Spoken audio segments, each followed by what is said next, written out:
Welcome to the Vault Excel. Thank you for joining me. Hope you all are having a wonderful evening. Have a safe and blessed weekend. This is live number 2. Please chop up the last live the best that you can. That is the only live where the Queen has gone for an extensive amount of time, 9+ hours.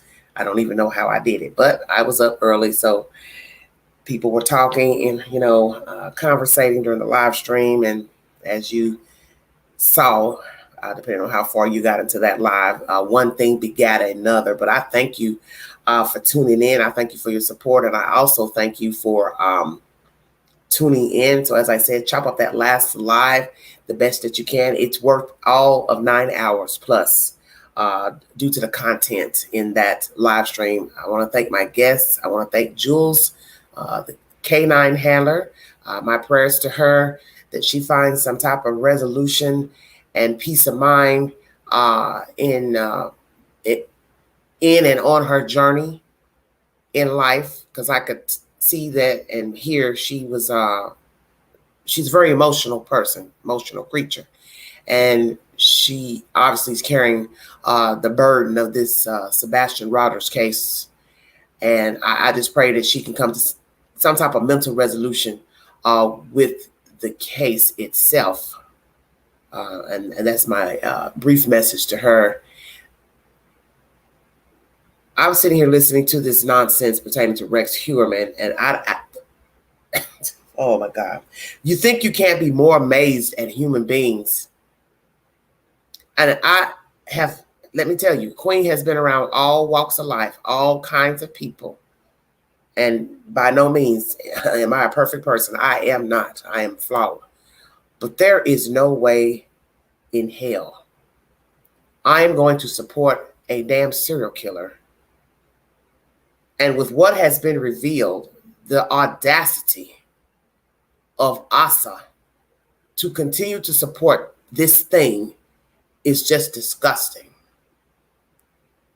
Rex Heuermann, the monster in plain sight. Asa continues to deny the truth. What is wrong with this woman? What is wrong with this woman? Hey,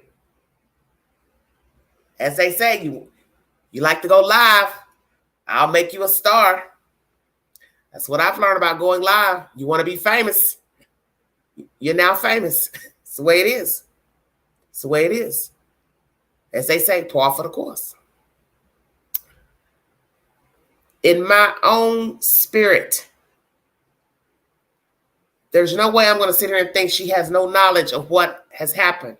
Because the one thing a person needs to understand about dismembering a body, and I don't think I need to explain this, you have to have somewhere to do it. So you want me to believe this woman was away every time he unalived a person? Because number one, we don't even know how many people he's unalived. That's number one.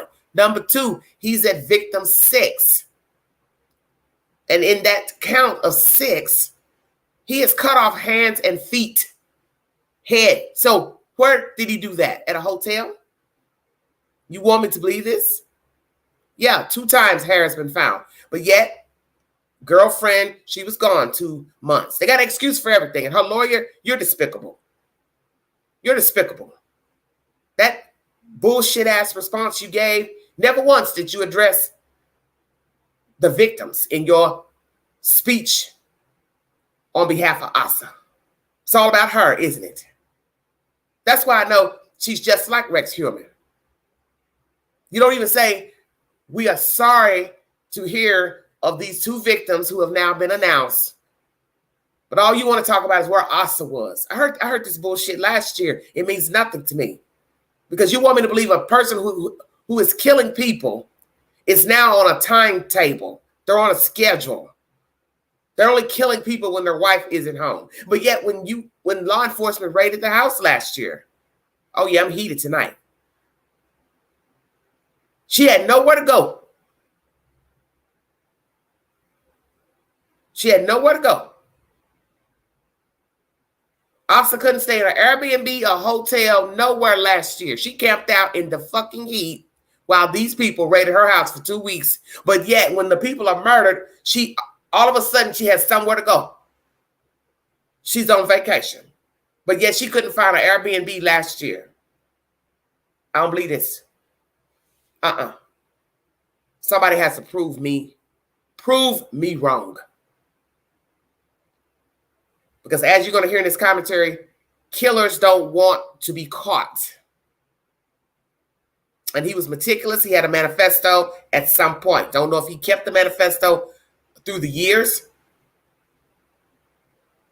But he didn't want to get caught. That's obvious from having all the devices, having the manifesto list of what to do. He didn't want to get caught. So the obvious should be, you have to have somewhere to unalive the person. Number one. The things that's in the manifesto would tell you he had to have a place to string up a victim.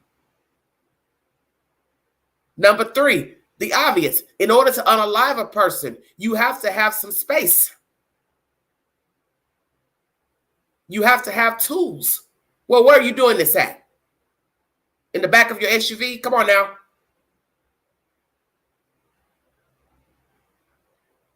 You're going to hear the information, and then you decide what Asa knew and didn't know. Because you can't explain it logically to me. And you need to jog your memory back to that lady who spoke, who said she was at that house with her male friend who was a detective and another woman, and Asa was there the night they had a swingers expedition. I don't believe that lady lied. That's my take on it. I do not believe she lied. And killers do manipulate people to help. There have been many crimes of sadism and rape where a guy used another woman to secure victims, lure them in. And we have learned this with R. Kelly, P. Diddy. They may not have unalived a woman, but they use other women to get women. Epstein, he did it. The only difference, allegedly, there are no murders. But they use women to get women for sex. And who better to get another woman than to use a woman? Vinnie Politan, everybody. Thank you.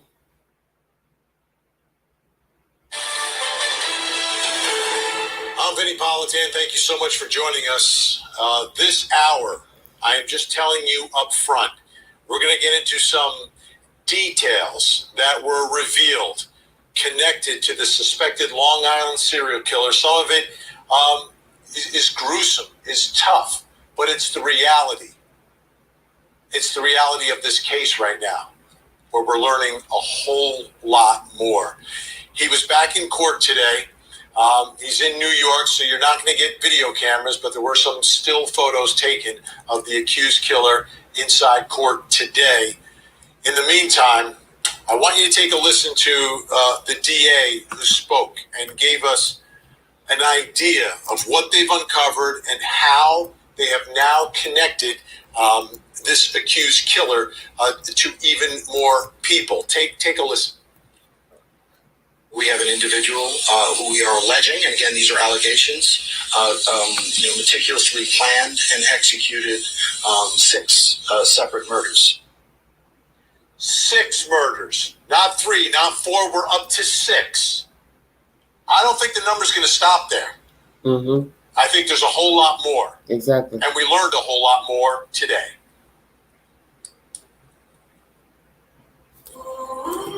Brief intermission.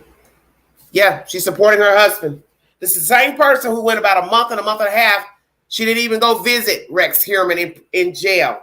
And then she pops up, goes to jail, and then all of a sudden now she got access to the house, banks, all that. That's what she did. She went and secured everything first. So I figured, well, she'll get everything and then she'll leave him. Oh, nope. Hanging on in there. She's just like him. She to me, she's a con too. She's a con. I don't even know why he married her. He didn't want to be faithful. And the one thing some of you all need to realize, she has a child by him. Are we going to find out he assaulted his child? He essayed his child? Because you can't turn off that type of sadism as a father, as a man, as a killer. You have a whole girl child in your house. And you're walking around unaliving women and torturing them. And you want me to believe he was a great father? Come on now. Let's stop this BS. How do you turn off the sadism? At work, you're smiling, you're joking. You're at home, you're smiling and you're joking. And then in the nighttime, oh, yes, when Oscar goes out of town, he just turns into this mad monster. And food for thought. They found 14 hotel cards. So I want you to let that sit right there. 14 hotel cards. So imagine 14 victims. But you know damn well he ain't unalive them in that damn hotel. In the case against the defendant Rex Heuermann, obviously at the onset I will say these are just allegations. The indictment has just been filed. The district attorney's office filed a superseding indictment charging the defendant with 2 additional murders. Those charges pertain to the 1993 murder of Sandra Castilla and the 2003 murder of Jessica Taylor. So that's in addition to the previously charged murders of Maureen Brainerd Barnes, Melissa Barthelemy, Megan Wardeman, and Amber Costello, which occurred in 1997, 1999, June of 2010, and September of 2010, respectively. With regard to Jessica Taylor, that her body was recovered on July 26, 2003, off of just west of Halsey Manor Road in Manorville. She was found on her back. She was decapitated, and her hands and arms were severed just below the elbows. Notably, a tattoo that she had been obliterated with a sharp object. 8 years later, her arms and skull were found on Ocean Parkway. Those remains were found on the same side of the road on the Ocean Parkway as the Gilgo 4. They were found less than a mile away from the remains of the Gilgo 4, and all of the 5 remains were located within 50 feet of the roadway. And I think you see that the graphic on page 5 of our bail document illustrates that. Jessica Taylor was last seen July 19th in New York City. She was working as a sex worker. We know from from our investigation, from a number of financial records and other records, that the defendant Rex Heuermann was in New York City on July 19th. Jessica Taylor last spoke to her mom on July 21st, and then less than that was about 8:41 p.m. Then less than 2 hours later, her phone call made its last outgoing call, and we heard no more from Jessica or from her phone. The family alerted law enforcement on July 25th when she failed to return to her home for her mom's birthday, and then shortly thereafter, on July 26th, Jessica's body was recovered. With regard to the hairs found in this case, Jessica Taylor was found laying atop a surgical drape. A male hair was found between the body and the drape. That was recovered back in 2003. In 2023, we brought that hair was brought to the mitochondrial testing lab for mitochondrial DNA analysis, and was able to. The results of that was able to exclude 99.96% of the population, but not the Rex Heuermann, the defendant. With regard to the 1993 discovery of Sandra Castilla, again, on November 20th, 1993, 2 individuals, while hunting in that wooded area of Southampton in the vicinity of Fish Cove Road in Northsea, discovered her body. She was lying on her back with her arms outstretched over her head. Her legs were uncovered, and her shirt was pressed over her head. The victim suffered numerous sharp force injuries, 25 in all, which we believe were post-mortem. And these were injuries to her face, torso, breasts, left thigh, and in her vaginal area. Okay. when I heard this information from Law and Crime earlier, I'm so disgusted. So disgusted. This man torturing these women, don't know exactly how he killed them. But the point is, after death, 25 wounds to the body, your eye. That's personal. To stab a person in their eye and they're dead. Stay woke. Stab her in the chest. Stab her in her private parts. That's hate. That's real live hate. And you heard this many times with victims with post wounds. The killer is letting you know what he thinks of the victim. You're irrelevant. You're not important. So they'll do those type of things to the body, such as poking of the eyes, the breasts, removing the nipples, mutilating the vaginal area. That's Rex Heuermann. So Asa, you've heard this information yesterday, and you have the audacity to use your lawyer as a mouthpiece to say still what you don't believe. And you think you're going to win favor by people. You are going to be the laughing stock of New York, that island, Long Island. Nobody is going to want you around, lady. Nobody's going to want you as a neighbor. Nobody's going to want you on that street. Hell no. Not since they have released this information, because people are going to look at you and say to themselves, I don't give a damn about what some lawyer said she wasn't home. If they tack up more victims to match them damn hotel cards, people are going to look at you and wonder if you were home, because Rex Heuermann had to unalive these people somewhere. And that's the part of the story Asa needs to wake up. There is no way in hell, I believe, he unalived these women in no fucking hotel. Because he's got to carry them out of there. And if he's made manifestos, he definitely doesn't want to be linked to going in with a victim and coming out carrying a bag, carrying a suitcase, a tub, a plastic bag. That's ridiculous. Because then he's got to leave that place. He's got to carry the body out. He then has to dump the body somewhere. I'm telling you, Rex killed these folks in that fucking house. And the fact you're going to hear the house is small, stay woke.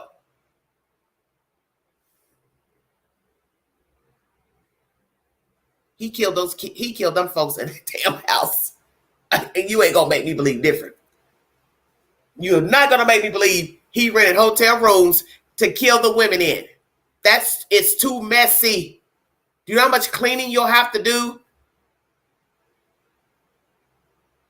Unalive them, then put them in a bathroom, dismember them, and make sure you don't leave a trace of blood, any type of body fluids, any type of human remains. So that means you'd have to go in with a bag of stuff or have it already in your car, unalive her, then go back out to your car, get all these tool kits and bags and gloves and stuff. Man, come on with all that. No.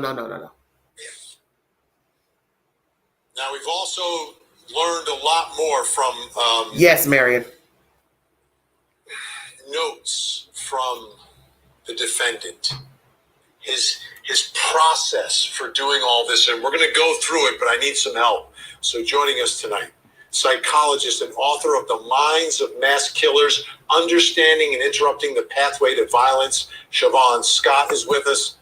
Also joining us, serial killer expert, criminologist, author of the book Why We Love Serial Killers, and the star of the one-man show Serial Killers with Dr. Scott Bond.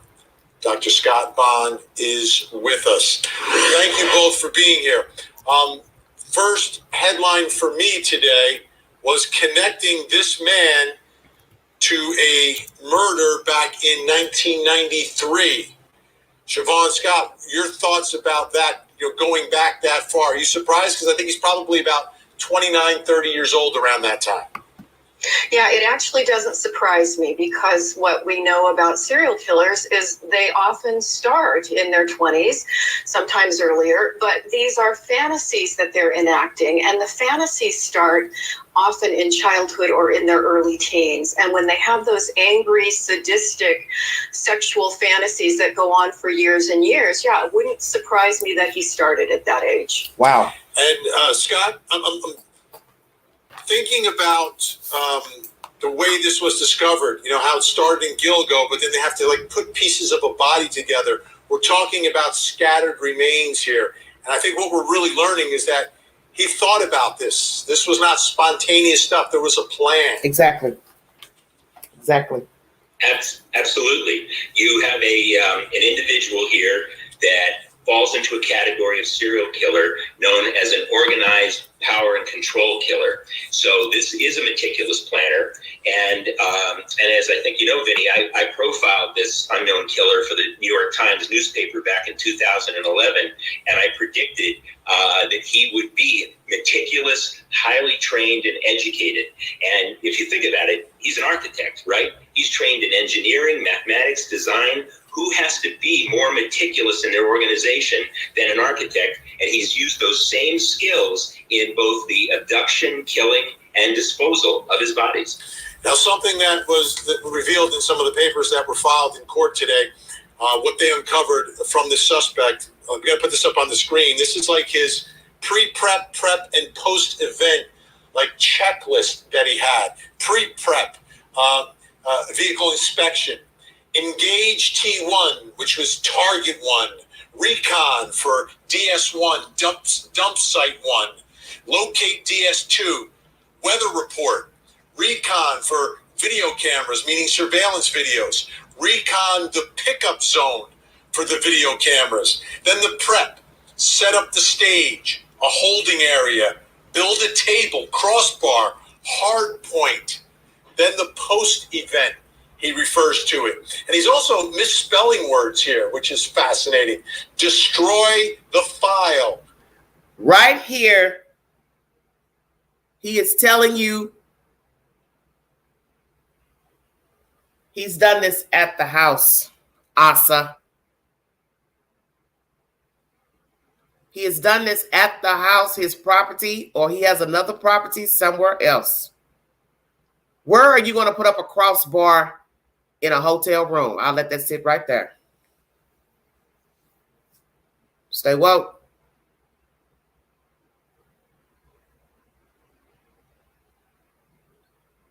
Pick up. This is an itinerary manifesto. Who checks the weather? Never heard of such. Because he's an architect. So it doesn't surprise me that he would be meticulous, because he's an architect, and to be an architect, you're dealing with math.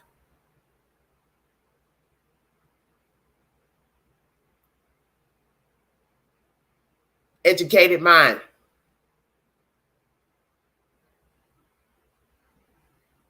Crossbar. Set up a table. Stay woke. You want me to believe he carried a table inside of a hotel room? They have tables in hotel rooms. Ding, ding, ding. Checkmate. Every hotel room has a little table, a desk, or built-in desk in the wall, or a sitting area. Most hotels have them. Every one I've been in had its own little round table, square table for you to sit at with 2 chairs. He's sitting here telling you, set up a table. Set up a table where? Set up a table in that avalanche? Set up a table where? Rex Heuermann, where did you set up a table? Thank you, Tara. Thank you, sweetheart. Set up a table where? This is why I keep telling people, you got to pay attention to the details. Set up a table and a crossbar where? You'd have to drill holes in the wall of a hotel to set up the crossbar in order to hang the victim. You can't drill holes in a hotel late night without drawing attention? Come on, you guys. And you think they're not going to notice the hoes when they come in to do the room check? Hell, where them hoes come from? Pay attention. He was killing those people at his house. On the property or a separate location that he owns. Also, you knew something. Nobody's going to make me believe different. Nobody. Nobody's going to make me believe Asa had no idea. Because when they describe the house, that's going to put a new spin on her knowledge. The house is small. And if you go Google the house right now, you look at the other houses, you understand what I'm saying? A lot of the people have remodeled their houses because those are older houses. So when you take a demographic look of the neighborhood and go around the corner, the houses get a little bit bigger. His house is the only one sitting, looking dilapidated with all the other damn houses. He was cheap. He didn't want to spend no money. Got a feeling he knows a YouTuber. Shut your mouth, Queen. He didn't want to spend no money. Cheap bastard. Sitting up here, an architect, got an architectural firm in New York City, one of the most expensive cities in the world, and you're too cheap to remodel your damn house. Sitting up here with this old-ass barn. House got boxes and shit piled up to the ceilings. Just another episode of Hoarders. A&E. You all better pay attention. Asa knew something. She knew and or participated. Nobody gonna make me believe different. You look at her, she's homely looking. She's homely looking. I'm not gonna sit here and say, oh, well, they want to throw in cancer. Oh, she's got cancer. Well, my mother had cancer, and I best believe, when I go back and look at the pictures of her, she still was putting on makeup and dressing up, and nobody knew the woman had a hole in her chest. Bullshit. Bullshit.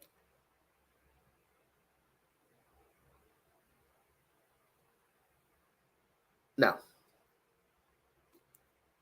I am so pissed off right now listening to this. I'm pissed. Because this lady is upholding her husband after what they revealed yesterday. And yet he's not that type of guy.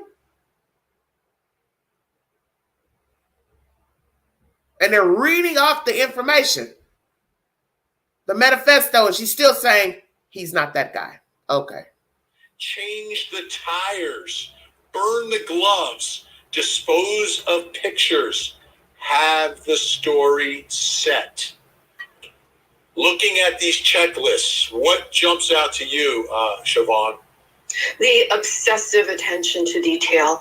You know, we sometimes think that these guys are getting their pleasure out of the actual murder. Well, they actually get pleasure in the planning phase, and they get pleasure in the post-murder phase as well. And so this is something that makes me think this guy spent an inordinate amount of time thinking about this and planning, and he had this obsessive quality to his personality. Scott, what did you learn going through his checklist here?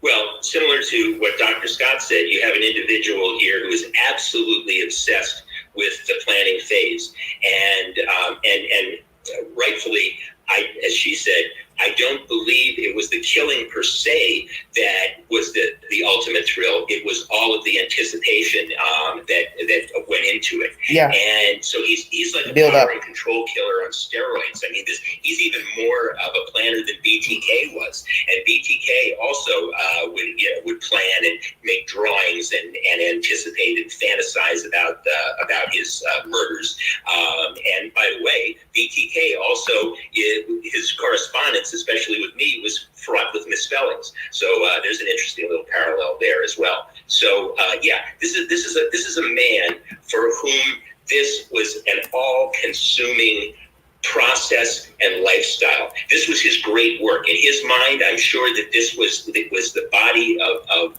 a great work. Exactly. Which in his psychopathic mind, I'm sure he's truly proud. You know, I'm looking at this prep part, and to me, it sounds scary what he may have done to these victims.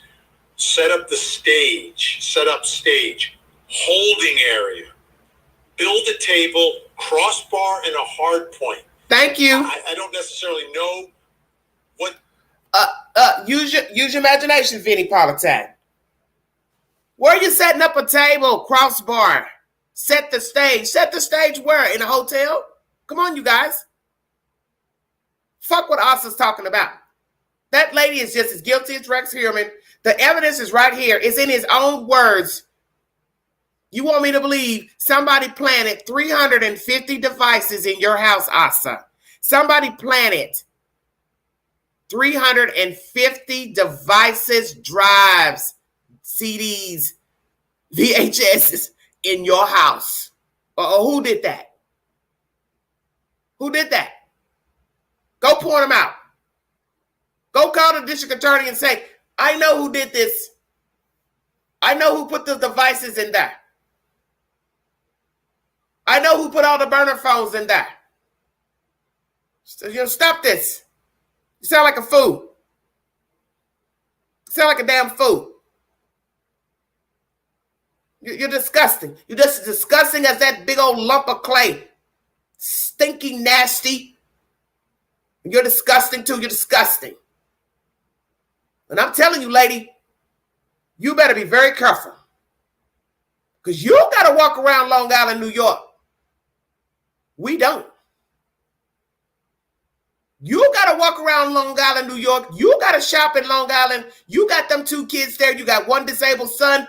You better wake your fucking ass up. Because you got to walk around New York. We don't. And you're sitting here sending a message to the public. I don't think he did it. Oh, they're making all this up. Yeah. 350 devices. That's not a person right now that can say they've got 350 devices to their damn name. If they're 60 years old, they couldn't count 350. Because I can. If I were to go back in time of all the TVs I have, DVD players I've had, VCRs I've had, I bet you it don't even probably come to 100. Since I was a young woman at what? On my own? 21? My first apartment? Up until now? I don't think I can count 350 devices, including, like I said, DVDs, stereos. It probably would never reach 200. No fucking way. No way. What's going on here? But it sounds absolutely horrific, Dr. Scott. Yeah. We're talking about somebody who was into sadistic torture. And I think if we saw this in a horror movie, we would say, oh, that could never happen in real life. Nobody could be that sadistic. Yeah, this is just absolutely horrendous. As a woman, it horrifies me that there are people like this that can walk among us and have wives and kids and appear normal. You know, it affects the way we all move through the world. Exactly. Dr. Bond, I want to put this up on the screen. This is his takedown pickup. As it's referred to. Hunt too long, seen an area too long. Exactly. Remember, don't charge gas. Recon for vid cams in pickup area next time. He doesn't want to get caught. I mean, that's super clear here. Exactly. Right? You're thinking this through. Sometimes we think these people want to get caught. He doesn't want to get caught. No, absolutely. In fact, that's one of the great, I frequently talk about myths and debunking myths when it comes to serial killers. And that's one of the great ones, is that they somehow secretly want to get caught. No, they don't. They love killing. This is his his great work. As I mentioned before, he doesn't want to get caught, and clearly he's learning, he's evolving, he's getting better at it over time, and that's the hallmark of an individual like this. They will evolve. They may learn, for example, that if they start out by trying to tie up their victims, it becomes too difficult with rope. So maybe they evolve and start to use handcuffs. So you see here in his own correspondence and chilling diary almost that he is an evolving individual and an evolving killer, which is particularly chilling. Okay, our experts are staying with us. When we come back, perhaps the most disturbing thing that we learned, which is what he referred to as his body prep of his victims. We'll take a look at the information you're about to hear is disturbing. Just to let you know, give you a heads up what he would do to the victims after death. Just a second. Thank you all so much for joining me. This is live number 2. Please chop up the last live in intervals. It was a 9-hour live. Don't ask. But it's well worth the watch. The last live. Thank you. Yes, Yvonne, she knows. Exactly. She knows.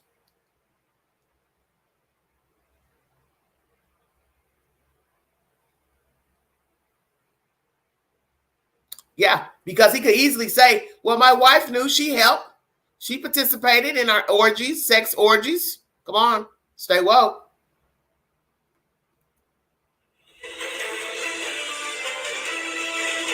The task force believes that this is a planning document, and it was utilized by Heuermann to methodically blueprint and plan out his kills with excruciating detail. We allege that this document evinces the defendant's intent in committing the charged crimes, that his intent was specifically to locate these victims, to hunt them down, and to bring them under his control and to kill them. these new details from this handbook, or whatever you want to call it, from the accused Long Island serial killer is disturbing. What I'm going to go through right now, perhaps the most disturbing part of it all, and it's the body prep of his victims. Okay, let's put it up on the screen. Wash the body inside and all cavities. Remove trace evidence, fingerprints / hair. Remove trace DNA. Remove ID marks, tattoos, and marks. Here's the one. Remove marks from torture. All these women were tortured. Remove head and hands. Package for transport. Wow. Let all this sink in. I'm about to be sick. What we're talking about here, about what he is doing to his victims. Still with us, Dr. Siobhan Scott, author of The Minds of Mass Killers, and Dr. Scott Brown, who has an incredible one-man show. He's traveling and touring right now. You need to check out Serial Killers with Dr. Scott Bond. Vivian, please. This body prep, Dr. Bond, this, to me, it says he's doing all the things that we suspected he was doing, but he's come up with a way to try to erase any evidence of it ever happening. That's absolutely true. And as as I mentioned before, serial killers are not all the same. Some of them will dispose of a body and they don't care about whether or not there's trace evidence or physical evidence available. This is a guy, as an organized, highly meticulous power and control killer. Very good point this gentleman is making.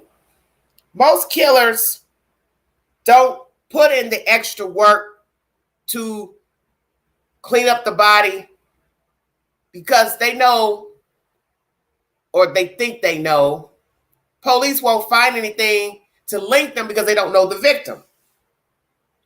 This is why, as he's getting ready to say, they throw the bodies out. side of the road, in the forest, blah, blah, blah, dumpster, whatever. Nobody's going to know. I don't know her. How's somebody going to link me? But, you always leave behind something. And Rex Heuermann left behind his DNA, left behind hairs, fibers, which linked him genealogy. So all he going to do is what? Go lie in court? Oh, it's my brother. My brother did that. My brother. Who's he going to implicate? His brother? His brother from South Carolina? He's going to implicate his brother? Well, Luminous not necessarily OCD. He doesn't want to get caught, sweetheart. He doesn't want to get caught. He's already a professional. He's an architect, so he's meticulous in his work just from the job he does. So he's spilling that over into the killing fields, okay? The killing arena. He's already meticulous. He probably was very organized at his job, probably had a nice office, probably kept it clean, perhaps, I don't know. But the point is his mind was meticulous. He knew not to get caught. Look at the manifesto. He had the weather in the manifesto. Clean the body, clean the cavities. How are you going to clean the cavities? You can't erase sperm. If he ejaculated in the ladies, the sperm is way up inside of you. But this shows you he's a fool. You've seen this with crimes. I will probably bring you a crime that's very devastating that happened in Knoxville, Tennessee many years ago. A very disgusting, vile case of what they did to this Caucasian girl. It's hard to even say it on a live stream. But what they did to her was despicable, trying to get rid of evidence to her vaginal region. Use your imagination.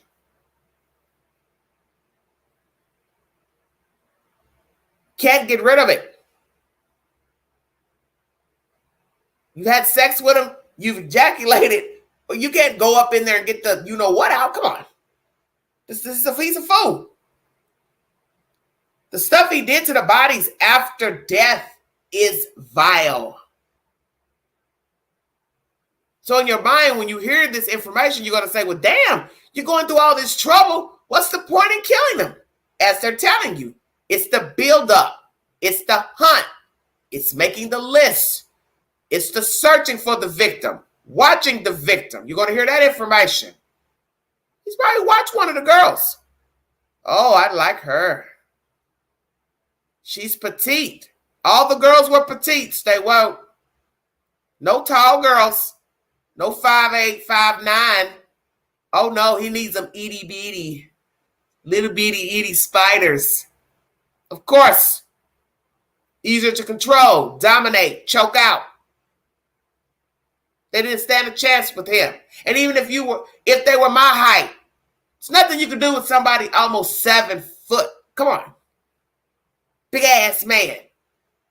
The height of a damn ceiling. Nothing you can do with nothing that tall. And he also was a big guy. He had weight on him. You can't fight that.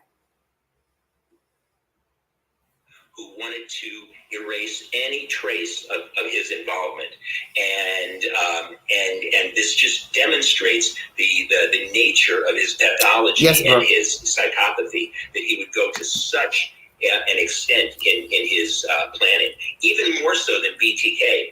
I'm very familiar with Dennis Rader. He's also a power and control killer, also a sadist, also a torturer. But I would say that Heuermann appears to have gone to even greater lengths than Rader, which is almost mind-boggling. Dr. Scott, washing all the cavities and then removing ID marks like tattoos. He doesn't want the victims to necessarily be identified. Yeah. It was interesting to me in this report, this document that came out, that he was basically a John Douglas, the author of Mindhunter, the former FBI profiler. He was a fanboy of his and was reading his books and his material. And I think sometimes, when we read things and we think, oh my God, this is horrible, we have to keep in mind that there are certain kinds of people who are reading the same thing and they're using it to get ideas, or they're using it to become better criminals. So that I thought was also chilling about this. Now, I'm going to go through a list of items that were recovered from the home, and listen closely, and I'm going to ask both of you, what from this list really kind of jumps out to you.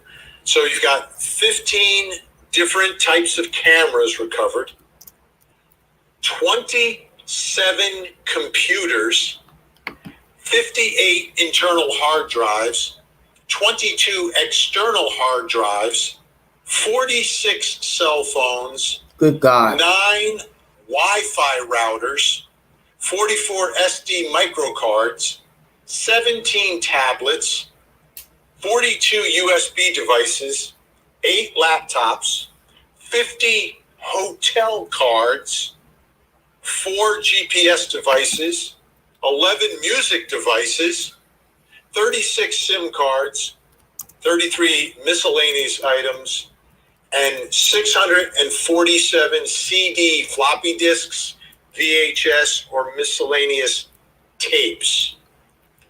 Dr. Scott, I'll let you go first. Wow. I'm just absolutely fascinated to know, what is he recording with all of this? You know, what other evidence are they going to discover, or have they discovered? Obviously, again, his tendency to be obsessive. I understand he had over 300 guns. I mean, this guy collected. Dr. Baum, we have about 30 seconds here. What are your thoughts about this list of what was recovered? Well, the need to document, this, once again, this is his life's great work. He needed to document it. He needed to have it for himself and to prove to the world just how grandiose and wonderful his work is. So it's his grandiosity that really jumps out, and the need to document and be the historian. Dr. Schwab? All of this evidence. This is why they went back to the house weeks ago, month ago, because of what they gathered from the evidence gathered last year. We're talking about 10 months ago, you guys. It's not even a whole year yet since he was arrested. So Rex Heuermann left behind, as I said, a manifesto. It dates back, I want to say 2000 and something. Don't know if they have a manifesto, near 23 or not. You got to ask all those questions as well. We're gonna talk about that after I play this content. We're gonna do a rundown of the who, the where, the what, the why. But you're talking about hard drives, routers. No average person has all of this shit. Most people can't even afford a damn computer, a nice computer. I'm not talking about a laptop. I'm not talking about no iPad. I'm talking about a whole computer. A whole computer. They cost. So do the math. All these cell phones. Buying phones just to unalive people. This shit is wicked. There's nothing wrong with having a spare phone. I recommend everybody having a spare phone. If you don't have a landline in your house, you need to have at least a spare cell phone. Just in case one breaks, screen doesn't work, something goes wrong, you have a spare phone. You always need a spare phone in case of an emergency. That's common sense. But he's getting all this stuff, acquiring all this stuff just to do what he was doing, which was out here hunting women. He's dirty. This is a dirty man. This is a dirty man. He needs to confess. Save the families, the gruesome details. Go before the judge, bench trial, plead guilty, tell them where they can find other bodies, and be done with it. Be done with it. But I got a feeling he's going to let all this play out in court. He wants to sit there and see how he got caught. Let me see how I got caught.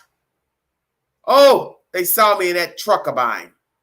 You're going to hear all that other law and crime information I got. He was seen. But that's what's so scary about this story. When these people saw him in the avalanche, they didn't know that was a killer. They didn't know that girl was getting in the truck with a killer. That one guy who has been seen in a documentary, he and one of the victims were roommates. He didn't know she was getting in the truck with a killer. How would he know? I don't know, sweetheart. I haven't heard anything about his parents. I know he's got a brother alive. I think he has a brother in South Carolina or somewhere. He'll probably try to say he did it. Ron Scott, Dr. Scott Bond, incredible insight. Thank you both so much. We appreciate your time. We'll speak again. When we come back, we're going to continue on this story. We're going to speak with the attorney Exactly, of the Javon. children that were living inside that house next. The children, exactly. He's sitting in the house raising children. His stepson, which is not his child, who I believe has mental disabilities.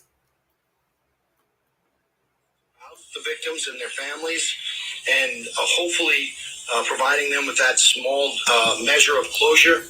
And the families have been nothing short of incredible.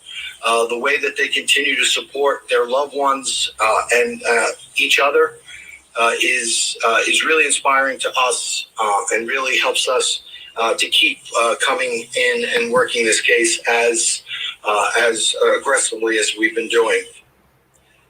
So as we learn more details about this suspected serial killer, I mean, we have to continue to keep in mind that these are real people, real victims, real lives that were taken. We're talking about torture.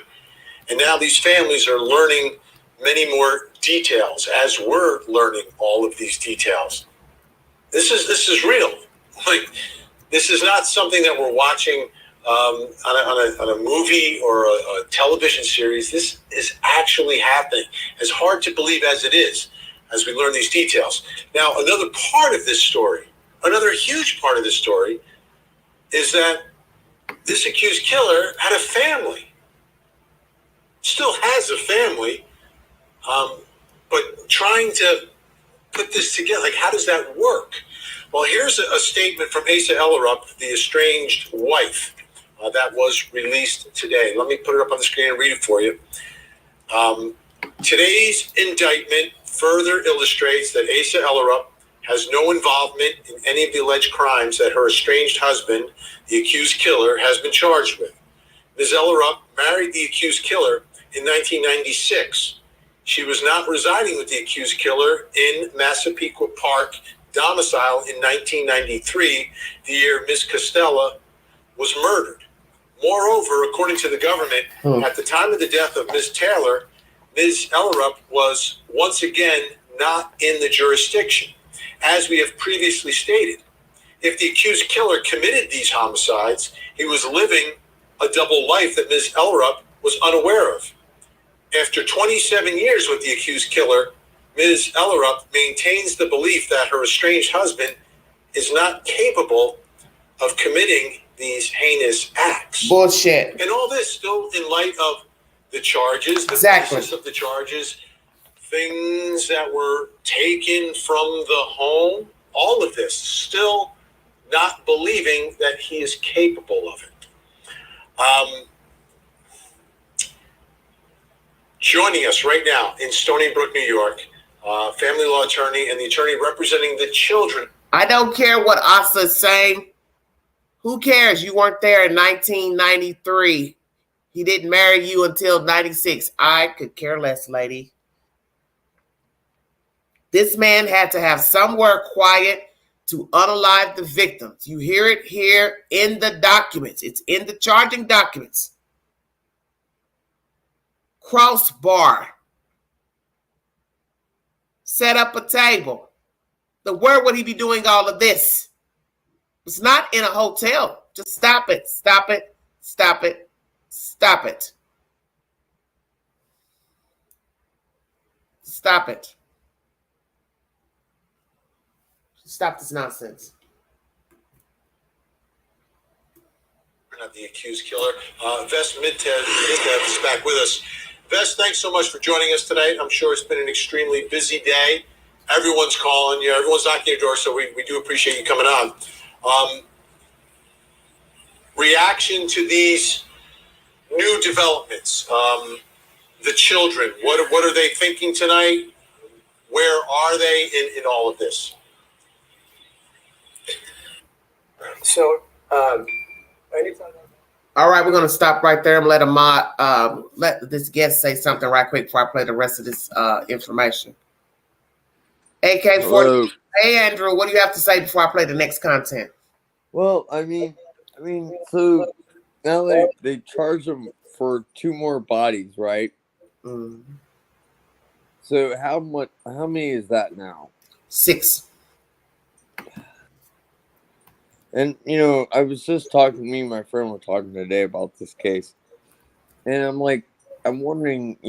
Now they told the gruesome of the arms, and I don't want to go in detail, but um, I mean, how many more? That's what Well, I'm wondering. I'm going to say this: they found 14 hotel cars. Do the math. Well, okay, yeah.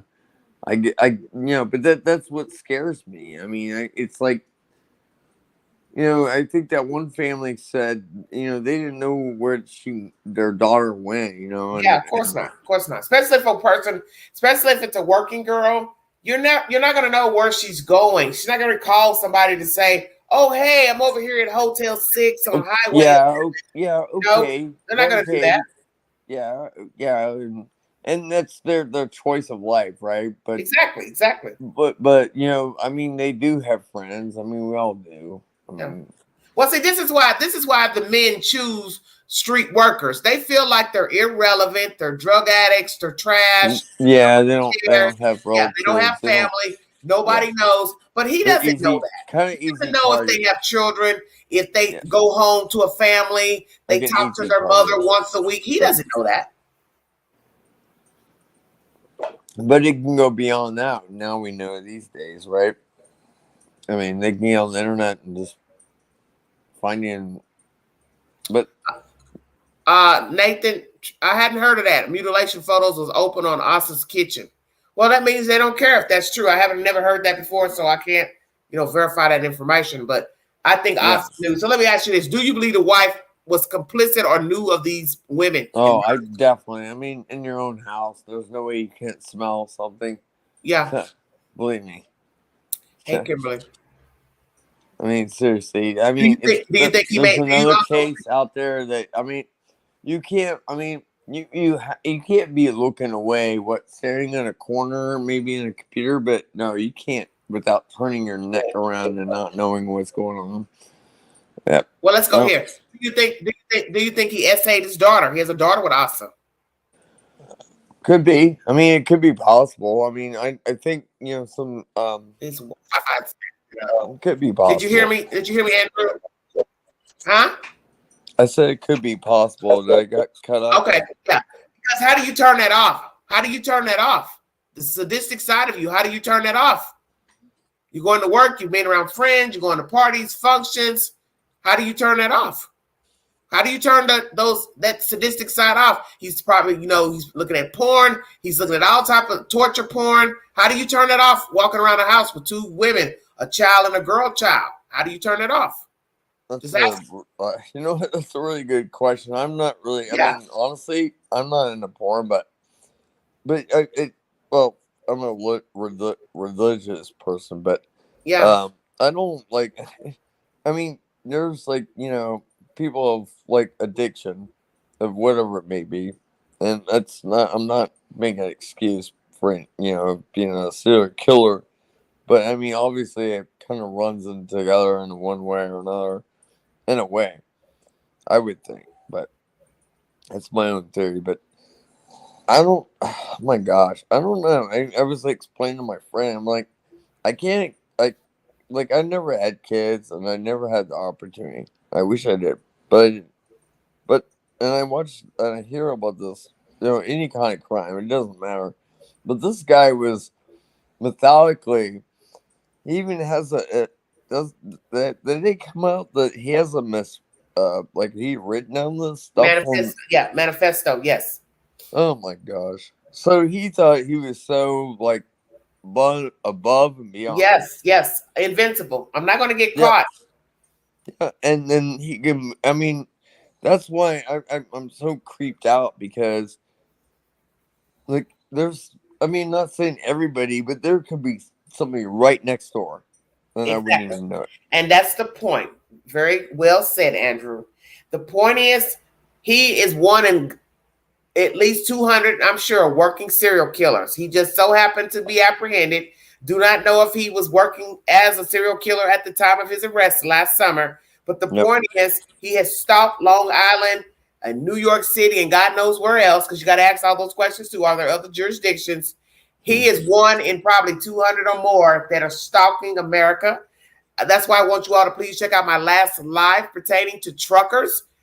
Long haul truckers have been linked to 850 homicides in America. Please watch my last live stream on that. I will. I'll check it out. Okay. But you're right too, because but he buried those people on that same island, didn't he live on? Right? I said, what, sweetheart? So that was his graveyard. So where else his graveyard is? Well, they've gone somewhere else a month ago, and that's probably because they went in the phones and pulled up the data, iPads, whatever, and that's why they went out to another place. Plus, wow, my God! They found something. Yes. So that was probably they thinking he written, and they're looking into the areas, because didn't he own a lot of land too, or like have something about land property? Say that again, sweetheart. Did he own land and he had land property? Well, he could have, but I'm going to use deduction. He used that house because he's cheap. Well, like if you look at the houses in the neighborhood, Rex's house is the only one that I've seen that's dilapidated looking. All the other houses are remodeled. Yeah, he's cheap. He didn't want to spend any money. Yeah, but do you think he walked down that or drove down that street knowing he buried those bodies to reinvent his terror? Because he looked down the street, right, where this period be buried. Yeah, well, I won't doubt there's other stuff in the yard. Okay, let's keep it real. Why would you bury things in your own yard, guns and this type of stuff? They already confiscated guns down in the basement or whatever. Yeah, the vault. So why are these other guns buried? Well, criminals want to reinvent their own. Well, he listen. He can reinvent everything over there in the county jail. Of course, yeah, exactly. He can fantasize. He can fantasize about how he got caught, because that's what he has done ever since he got arrested. And when you look at that video, of him being arrested, Rex Heuermann knew he was broke. He was broke. His face was solemn. He looked like that little kid that got caught with his hand in the cookie jar. It was a total difference of this, cocky ass man that was probably running around thinking he had beat the police. He was broken. He knew they got me. Yeah. They got me. But thank God he is in jail. Yes. But I just worry about other people, because he did travel, right? That's what somebody in the chat is saying. He traveled. I didn't know he traveled for work. Well, you have to use deduction. Travel or not travel. He's a killer. Yeah. I'm not getting ready to sit here and believe he only killed people when Asa went on vacation. Do you know how absurd that sounds? I think he killed way more people. He's out done. No, what I'm saying is Bundy, I don't believe he killed just when Asa went out of town. Yeah. That's what I'm saying. He shot off and got whatever other states. That's what I'm worried about. And the last thing that they said about this one case, and I don't mean to be rude, but they said that the woman they found was on the elbows. So I don't mean to be gross or anything. I mean, this is you're going to this certain point and killing people, the head and the elbows.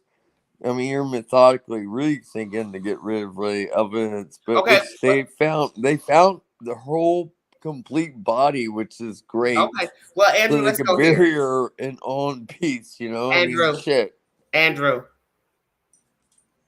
where did he cut the bodies up? Where did he kill them, and where did he cut the bodies up? Around that beach area. I mean, that whole strip, that island Well, I mean, in pieces. Listen, Andrew, wait a minute. Just wait. No, where did he unalive the victims and dismember them? I would say wherever he lived, he dismembered, but I don't know where he put them. Yeah, what I'm trying to make people understand is you need to have a quiet place to unalive a person. Cutting a person up where? In the middle of a field? you don't think you can't be seen, you got to leave your car at the side of the road. Yeah, he must always be thought of. Just like when he dumped the bodies, you still were leaving your fucking car on the side of the road. State trooper, sheriff, anybody could come by, see your car, start looking around, put the flashlight in there. It's too risky. But he did it because he had to be able to take the bodies out of the car and dump them. But this is what's so crazy about life. This man has killed so far 6. So that means he still parked his car out there on the highway and dumped those bodies, and nobody came by, sheriff or nobody, wondering why this car's sitting out. I just think it's so weird how people kill people and they're never fucking caught dumping the bodies. I don't know how people kill people, but they think they're going to get away with it and they keep on doing it. Well, he did. 30 years. Exactly. 30 years. Yeah. Yeah. And, you know, I mean, if I was their neighbors, because I understand, I know you're talking about the house, I'd be like, man, don't they need makeup over there? But that would be noticeable to me. I'm sorry, my friend is snoring in the background. That's okay. I want to play this other information. Anything else you want to say so I can finish playing the audio? Well, go ahead, play audio. Okay. I'll put on pause so you don't hear him snoring. Okay, that's fine. And as always, as we've said from day one, I think that the most important thing that came out of today for my clients was, again, that the district attorney said in no uncertain terms that it had nothing to do with these alleged acts. And maybe that's small comfort to some, but it's a very vital part of their existence because, again, this is it's a marathon. It's not a sprint. As we've said from day one, they're not only innocent bystanders, but they're very real, visceral examples of what happens when something as unfathomable as this takes place and plays out. As you said, you know, it's real people, real lives. Well, they're you know, 2 young adults who also have had lives, and those lives have been completely torn asunder. And that's happened since day one. And every time they think, you know, it's sort of getting their lives back together, something like this has happened. And they know that. And you know, they're quietly resilient. They have this small unit, the small family unit that remains. The 2 children, the Celerup, the small dog, Stewie. They're trying their best to keep it together, to put one foot in front of the other, and to not be so hasty to get caught up in the flotsam and jetsam of what's going on. Oh, shut up. You sound stupid. Be a cohesive family unit and stupid lawyer. To weather the storm. Are they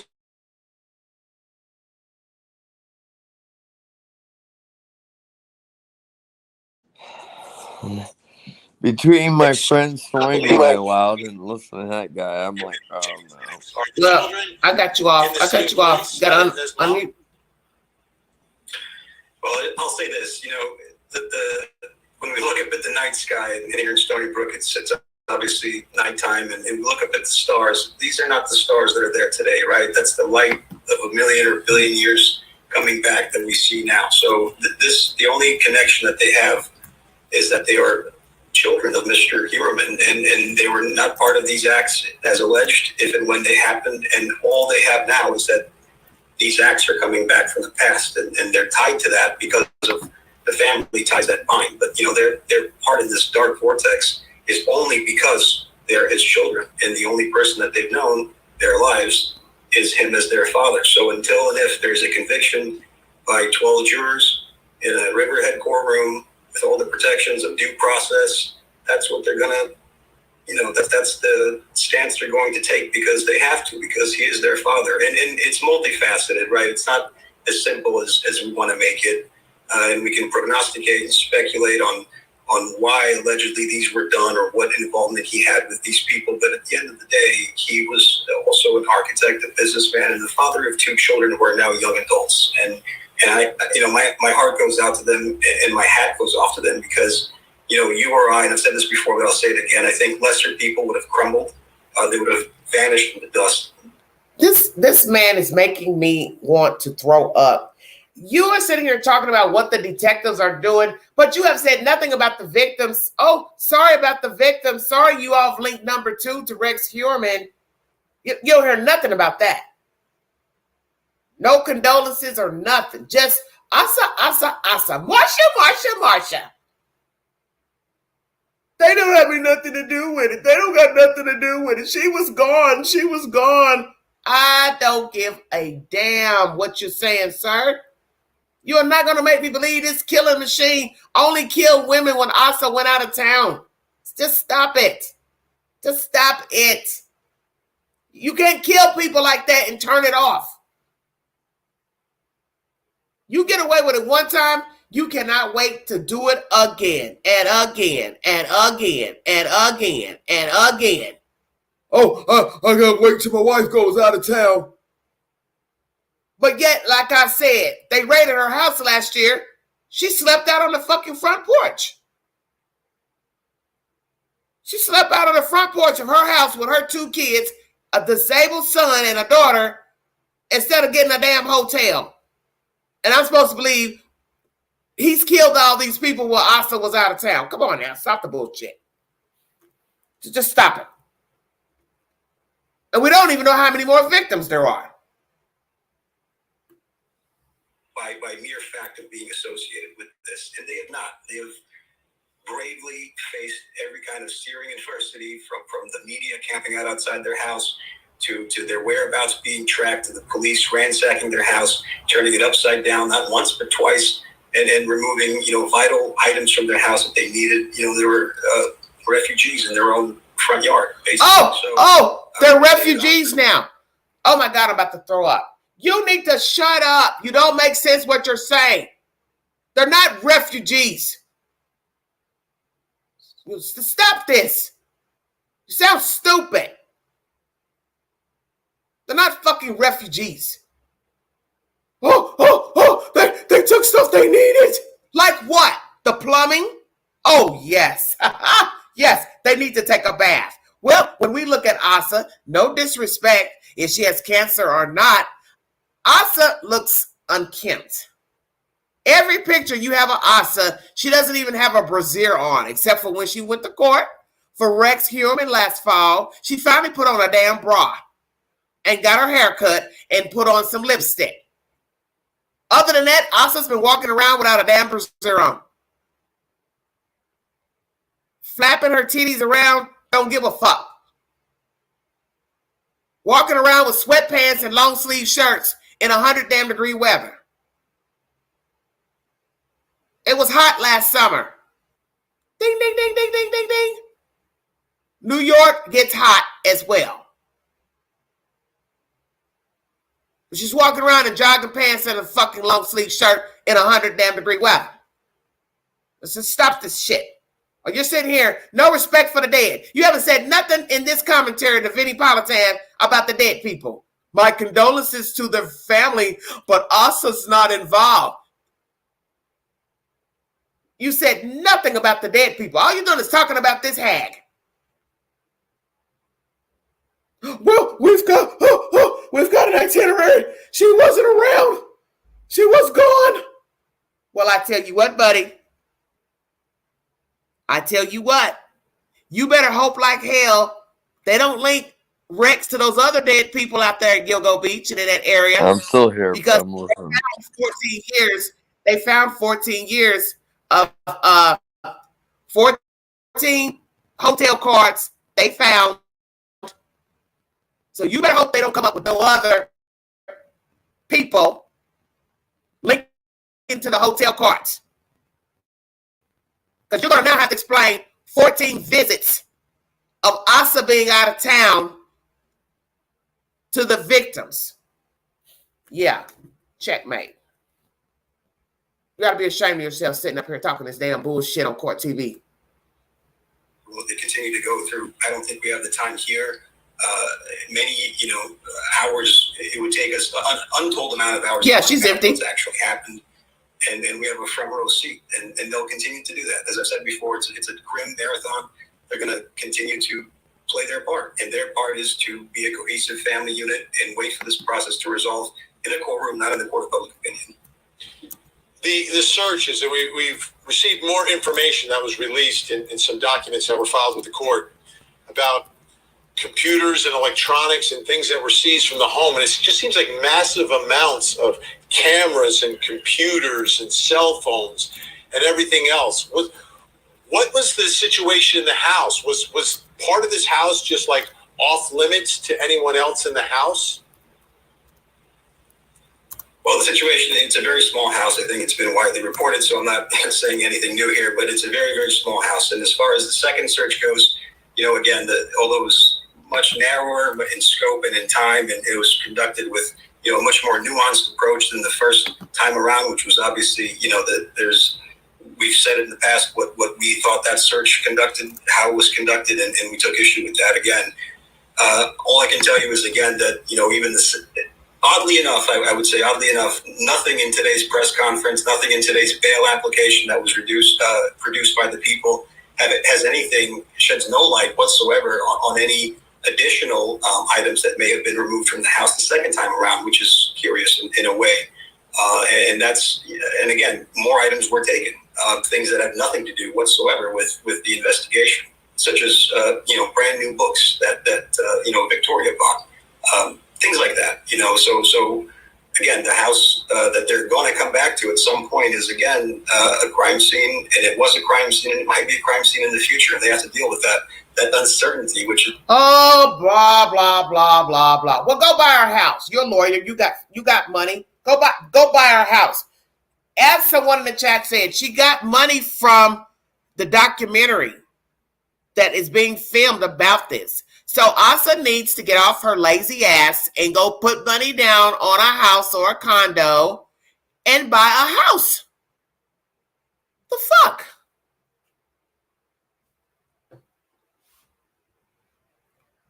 Who cares? I don't care that he grew up in the house. You trolling. You don't want none of Queen. I'm going to advise you. I ain't what you want tonight. I don't give a damn if Mickey Mouse grew up there. So what? So what? She's got money. She's been paid money from a documentary. Go buy another house. It just dawned on me. That's why she gave the money to the kids. So if those people start suing her, she won't have the money in her name. That's why she put the money in the kid's name. Asa, you're kind of clever. Be so sickly. You don't feel good. Well, one thing we could say, the cancer hasn't affected your brain. Yeah, I said that. Excuse my name. Excuse me. Not trying to be disrespectful, but I'm not getting ready to play this cancer card. I'm not going to play none of that because I don't got time for that type of nonsense. Asa knows exactly what she's doing because I thought about it last year. Why are you putting the money in your kid's name when you're sitting up here, your house has been raided? You need to fix the house, the tub, the plumbing. Now they're back. So 9 times out of 10, like somebody said a week ago, she's not going to be able to live in her house because they're tearing up everything. So Asa should have bought another house last year. Or she could have rented another place. And then sold that house, put that house on the market. Who the hell wants to live there anyway? Nobody. Some fool would buy the house. They wouldn't do nothing but tear it down and put up another house. Nobody wants to sleep in that nasty house. You sat here killing these people. Your husband sat here killing people. Well, I'm not trying to be rude, Pebbles, but it is what it is. Just because it's a childhood house doesn't mean it has to be cluttered. You can always throw things out. You don't pile your stuff on top of stuff at the house. You throw it out, you donate it, you give it away. I'm pissed off because this woman is sick and she's aiding this man, which would make me wonder if she has known about these women, these murders, because somebody puts her at the scene of the house the night one of the girls was screaming and running around the property. Well, it's over with. Paralyzing, not knowing over this bullshit. It's Lisa, please. Absolutely demoralizing, as we all can imagine. But not knowing what tomorrow brings in your own house, and whether or not you're going to be able to wake up in your own bed or behind yellow police tape, is again nothing I'd wish on my worst enemy. I want to take a listen to a little bit more from the DA here, mentioning the family. Among other things that we're able to establish with regard to The murder of Jessica Taylor was once again family travel. We were able to determine that at the time of the disappearance and death of Jessica Taylor, once again the defendant's family was out of the state. They were staying at a resort known as Smuggler's Notch in Vermont. We were able to corroborate that information through witness statements, photos, and phone and financial records. In addition, there was a hard drive that backed up to a Palm Pilot, which was the defendant's date book. And in that, and again, this is chronicled in the bail application, but in that date book, it's indicated that his wife is in Virginia at Smugs from July 20th through July 27th. So let me ask you, Vess, is this a case where they're doing all the investigating, or is the family cooperating and saying, listen, on these dates, we were somewhere else? I think it's been no secret that obviously we've cooperated at every turn when we were asked to cooperate because there's nothing to hide and because my clients have been excluded from day one. And as each superseding indictment has shown and each bail application has shown, it's not just something that the DA has said. There's actual physical records and corroboration that shows that they were either very young children, not even born yet, or somewhere else when these acts allegedly occurred. So again, we've made ourselves available. We've said that from day one. We have no problem with the cooperation. It just has always had to have been done in accordance with their rights, their civil rights, their constitutional rights, and with the requisites of due process, which is all you can ask. And again, that's why I keep saying that, no matter if there's 6 bodies or 60 bodies, these are just allegations. And, I'm a defense attorney at heart and a skeptic in my soul. Shut up. You sound so ridiculous. You are a typical defense lawyer. Skeptical. Yeah, you're skeptical because this is your job. You know all this evidence that the police have gathered. Nobody has planted all this evidence. Nobody has planted this much evidence. Nobody has planted all this evidence. And Vivian, yes, you have a very good point. I thought she was going to move on when it took her a month before she went to the jail. But as soon as she went to the jail, she came back. We heard that they gave her access to property, deeds, whatever. He knew he had no choice because he wasn't coming out of there. They weren't giving him a bond. So Rex knew he had to turn over everything to Asa. But you could best believe Asa didn't have shit in her name, which would show you he's been in control of this relationship marriage from day one. She probably didn't even have a bank account in her name. Nothing. Credit card, nothing. Everything was probably in Rex's name. That house is in his name. She didn't have shit. She's sitting here married to this big ass lump of clay. She ain't got nothing. 2 grown kids living in her house. That should tell you something right there. 2 grown kids living in this hoarded house with this big ass ape. Stay woke. So I have to say that. And the minute we stop saying that is the minute we can crumple up truly the Bill of Rights and throw it right out the window. Because if this case isn't one about due process, then I don't know what is. And it may seem perverse to say it, but it is. And again, I understand that in the court of public opinion, there's a very different perception of Mr. Heuermann. But in the court of 4 walls, a jury box, and a bench, he's not yet been tried, much less convicted. So what? So what? The hell on. Our viewers understand that, and there are cases where they are even more skeptical. One of them we're covering right now. Vess Mitev, appreciate your time on a very, very busy day.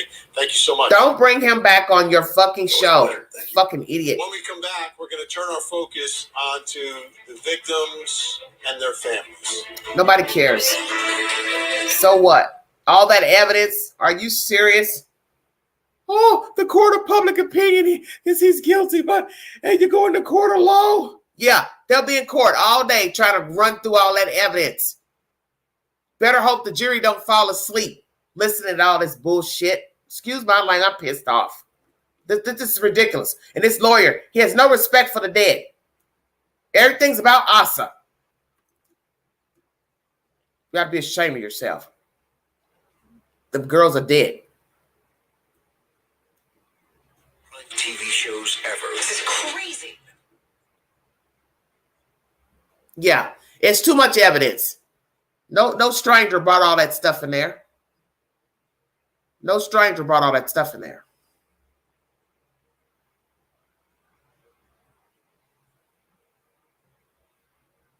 Well, he should go find Asa and a kid somewhere to live. He's so concerned. Go find her a house. You're sitting here milking her for all the money she's getting. The hell out of here. Jessica, my darling daughter, you will never be forgotten. You will always be missed. You will forever be in our hearts. Victim advocate and attorney Gloria Allred speaking on behalf of one of the victims, alleged victims of the Long Island serial killer who's back in court today. Body count is now up to 6. He's been officially charged with one of the newest ones, Jessica Taylor. And here are some images that were provided by her mother. Let's take a listen to more of Gloria Allred's statement today. Jessica was my daughter. She was loving and compassionate and so funny. She loved to make people laugh. She could always make people laugh. She tried very hard in school. Jessica had 2 brothers, and they would always play together. She and her brothers were very close. Jessica loved riding her bike. She loved playing board games, Monopoly, Chutes and Ladders, Candyland. She loved playing cards, especially spades and rummy. She loved cartoons. She loved to sing. She would sing along with the radio and was in the choir at church. She loved to cuddle with me and her brothers when she was younger. They would pile on the couch and watch TV together. I miss how she called me Mommy and Mama. It's a tragedy she never had children. Jessica would have made a great mother. She loved kids and loved working with them. She worked in the inner city with the kids in summer camp as an aide. She loved supporting kids and helping to take care of them. And we have another statement. This is from Jasmine Robinson, Jessica Taylor's cousin.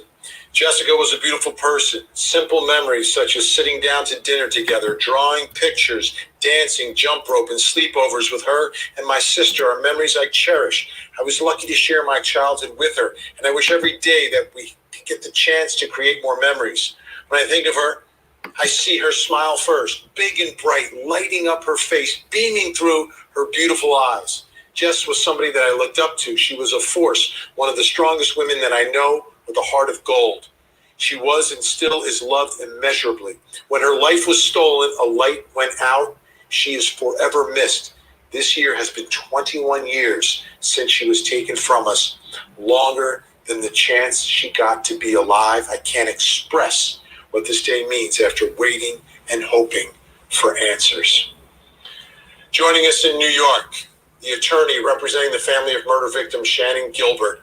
John Ray is back with us. John, thank you so much. Shannon, not one of the victims in the new charges here, so still not there. But your reaction to everything that we've learned today, going back to 1993 now, 27 computers seized from inside that home, cell phones, hard drives, everything. Do you think there's going to be more information coming out? And do you see hope that you get an answer for what happened to Shannon Gilbert? Well, I do see much more information coming out, and that will be steadily coming out for a long time. The electronics that the task force has to delve into already is so formidable, it will take many months for them to do that. And they've done an incredibly wonderful job so far. I'm very proud of them and pleased with them in the way they've handled all of this. As far as Shannon is concerned, we are going forward with her case and finishing it in court. And in the meantime, yes, we're looking for the connections that very likely exist as between Shannon and Rex Heuermann. We have a witness who was examined very closely by the Commissioner of Police Department in Suffolk County, along with me for 2 hours, who saw the two of them, Shannon and Heuermann, in the Sable Motor Lodge. And so he is connected. We'll just find out in what other ways. You'll notice that in his paperwork, in his plan, he mentions, I think, at least 3 times that he's hunting. And I have several witnesses who have survived him, who have given me statements, and I've interviewed where they were hunted. They were stalked by Heuermann, and that's what he did to these other girls as well. He's a hunter. There'll be a connection between his hunting and some of the other people in this case who are very relevant, and who are connected through all the sexual underground, the filth of the sexual underground that's just barely beneath the surface all through our society today. You will see these connections, and I don't think I heard that. Such hobbies that he has or had, such as hunting. You know, that there's a the marsh is a perfect place on Long Island for duck hunters. There's even a duck hunter club in Oak Beach. You will see that Heuermann is a big hunter. He says so himself. But something else he said, and that the district attorney said, that caused me to look carefully at the list of things that he did or that he wrote. And I noticed something. I don't know if it was noticed or not, but on page 22 of the indicting papers, we heard from the doctors who were here, or the experts, that he likes to collect items and he likes to make a list, and he feels good about that. I have a slightly different point of view of that. If you look at what he's written, everything he writes is about trying his attempt to cover up what he's doing. He's very much concerned with cover-up and organizing that cover-up. Let me say it to you a different way. I get the impression that this man has a very poor memory problem. He has a big memory problem, a very poor memory. And he writes things down so he doesn't forget them, that he can use them. He doesn't overlook them when he's trying to hide himself. And if you'll notice, the misspellings are pretty awful. They're such bad misspellings that even if he was a poor grammarian, he wouldn't make some of these spellings. They're impossible. They're absurd. And wow, educated and he can't spell. That okay. Suggests to me that he probably has a drug problem, and maybe he gets high when he does this and then doesn't remember what he's doing. Oh my God! Stop.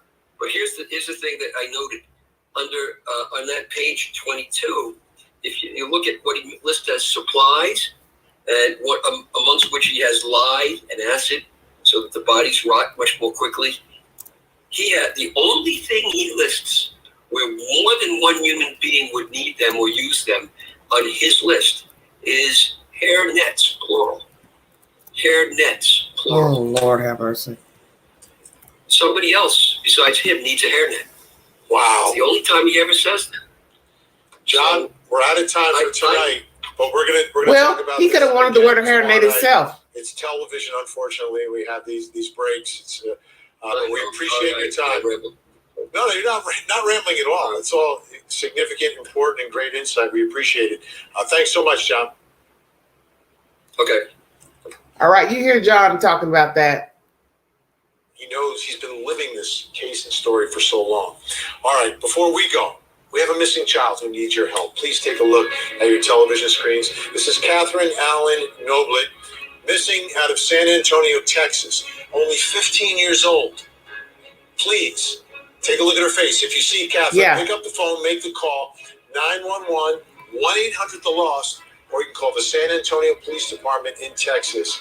Please, let's see if we can get Catherine. Well, the thing is, he was taking notes. John Ray feels like he had a bad memory, but he's only 60 years old. So you're talking about a 40-year-old losing their memory? I think he was just meticulous and like writing things down. He was just stupid. As far as the hairnet, that could have been a part of the manifesto. Get a hairnet so you don't leave any hair fibers, because everybody knows you shed hair, and that's what's linked them to the case. It's the hair fibers, the hair. Asa's hair is on one of the victims.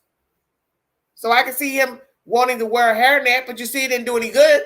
Cross-contamination, if she's not directly involved, Asa, then you have another hair that's been linked to one of the girls from 1993, Miss Castillo. Let's run it up. Welcome to the Vault Excel. How many victims are there? When was the last time he unalived a victim? 14 hotel cards. Is this a number of people he has unalived? 14 hotel cards. Where did he unalive the victims? You hear it mentioning of a crossbar, a table set up. This is not something you would do in a hotel. Carry a table, too much work. Last data gathered, putting him with the victim.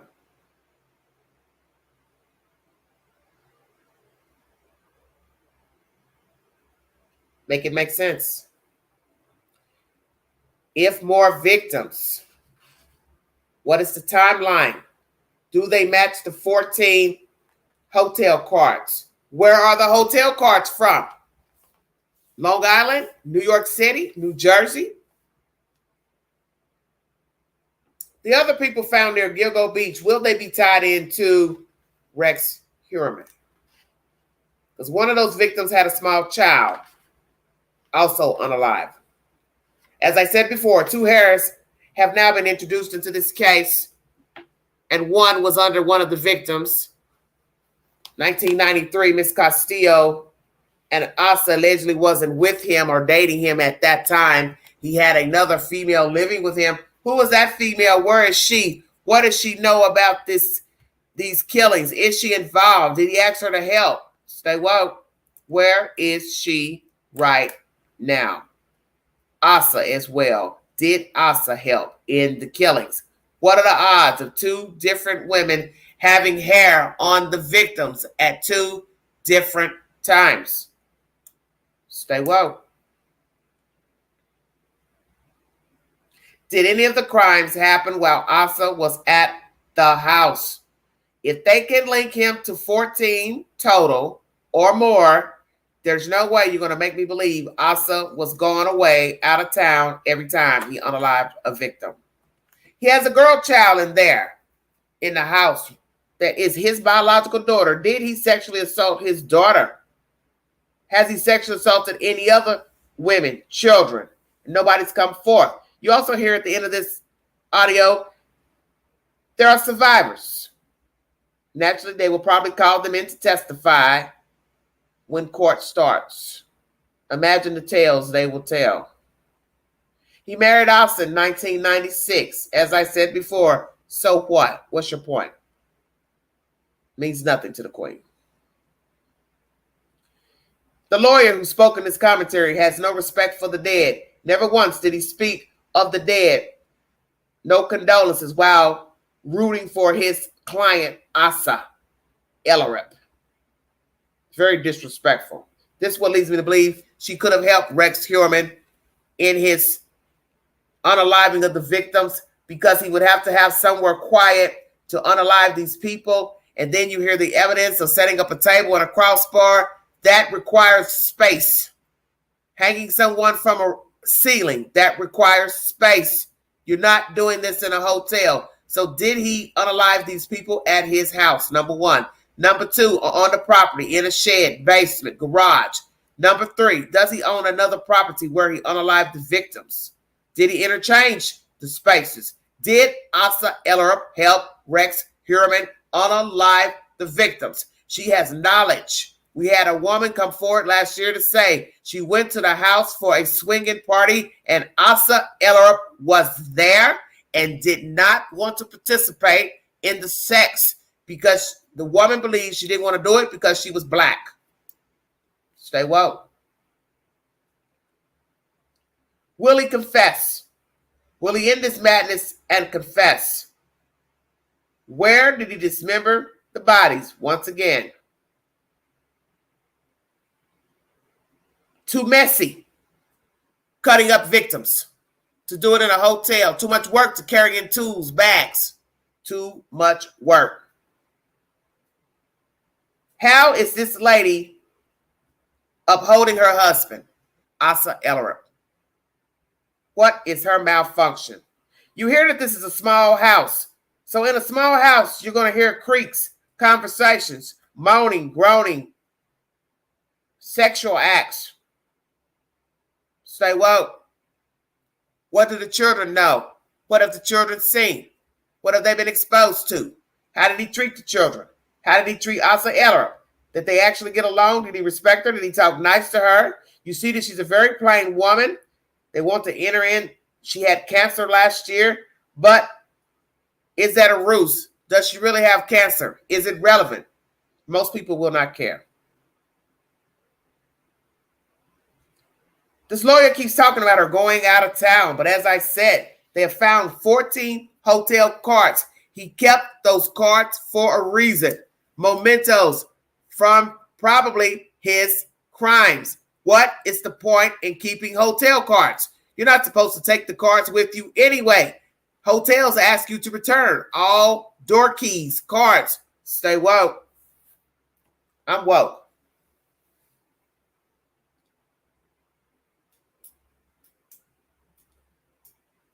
Last year when they did the raid, Asa Ellerup sat outside her property with her children in the hot-ass heat, no air conditioning, while the FBI and local authorities raided her house. What type of fool would not try to get a hotel room for her and her own children?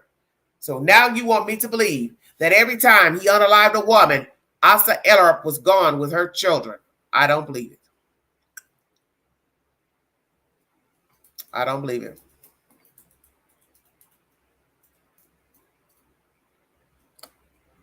Once again, why didn't you go to a hotel last year, Asa? No hotel, no Airbnb. Why not? Do you know that your husband was unaliving women? Did you participate in any sexual escapades to swinging with your husband? Did you help him unalive any of the victims, torture any of the victims, had knowledge? You hear the woman speaking in this commentary, fantasy started possibly at a young age. When did Rex Heuermann start fantasizing about torture and unaliving women? 12, 13, 10, 15, 16, 22? What? He preferred smaller women. Let's go to Law and Crime. Hit the link if you want to come up here and talk to the Queen and give your opinion pertaining to this new devastating information of a manifesto by a big burly hunk of clay, almost 7 feet tall, towering inferno. He prefers smaller women, of course, easier to dominate, easier to subdue. What was his method of murder? Strangulation, suffocation, chokehold, stabbing, shooting with a gun.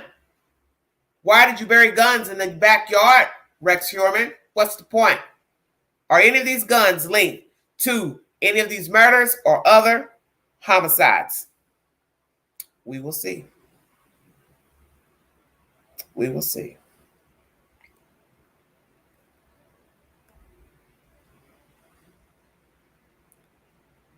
This commentary will bring you a little bit more information that wasn't released in Court TV's segment, where you will hear hair fibers linked to Asa, not Asa, but the other woman who we do not know, the mystery woman that lived with him in the house. Who is this woman? Where is she? Is she alive? Did she help him kill any women, lure any women to the house? Group sex, menage a trois. Who is this mystery woman? Will she come forward? Will they find her? Will she testify? We will see.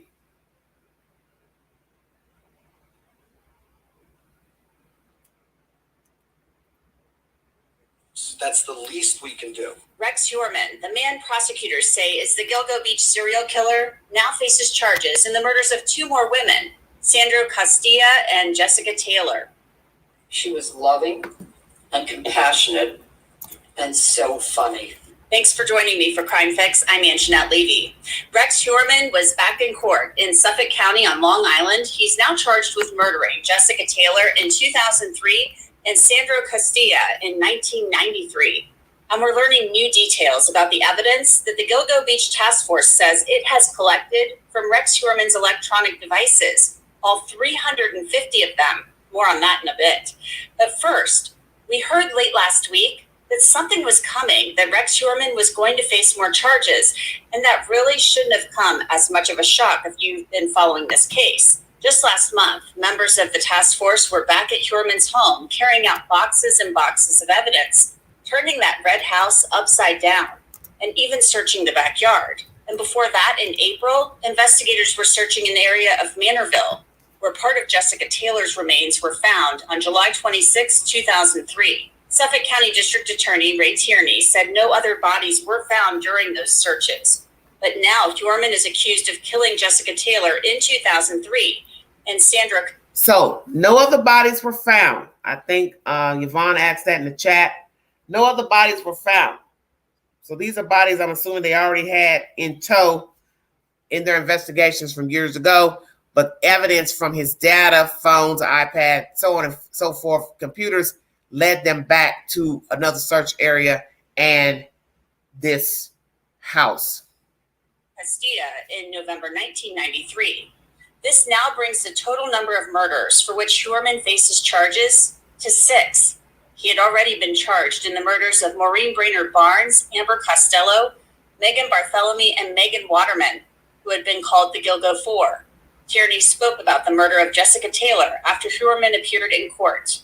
First off, with regard to Jessica Taylor, that her body was recovered on July 26, 2003, off of just west of Halsey Manor Road in Manorville. 21 years ago, they found her. Found on her back.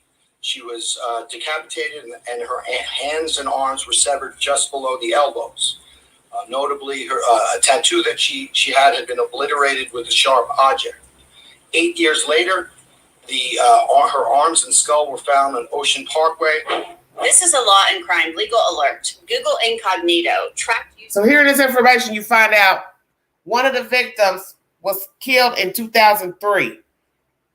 So obviously they already had her body. Just a matter of linking it to a perpetrator, which is now Rex Heuermann. Lord have mercy. 21 years. And finally get an ID on a suspect. Taylor's arms and skull were found at the Gilgo Four, less than a mile away. The bail application says, at the time of Miss Taylor's disappearance, Rex A. Heuermann worked in the same vicinity as where Miss Taylor was known to street walk, i.e. work as a sex worker. Records seized during the execution of prior search warrants reveal that Heuermann was in fact present in Midtown Manhattan on July 21st, 2003, the same date Miss Taylor disappeared. D.A. Tierney said there was something related to Heuermann's truck that witnesses had noticed. The Suffolk County PD did canvass. They spoke to witnesses, and the witnesses had observed the night before, about 13 hours prior to the 911 call, they saw a dark-colored pickup truck backed up in the vicinity of where off of Halsey Manor Road, where Jessica's body was eventually recovered. Now, at that time, the DA says that Rex Heuermann drove a green Chevy Avalanche.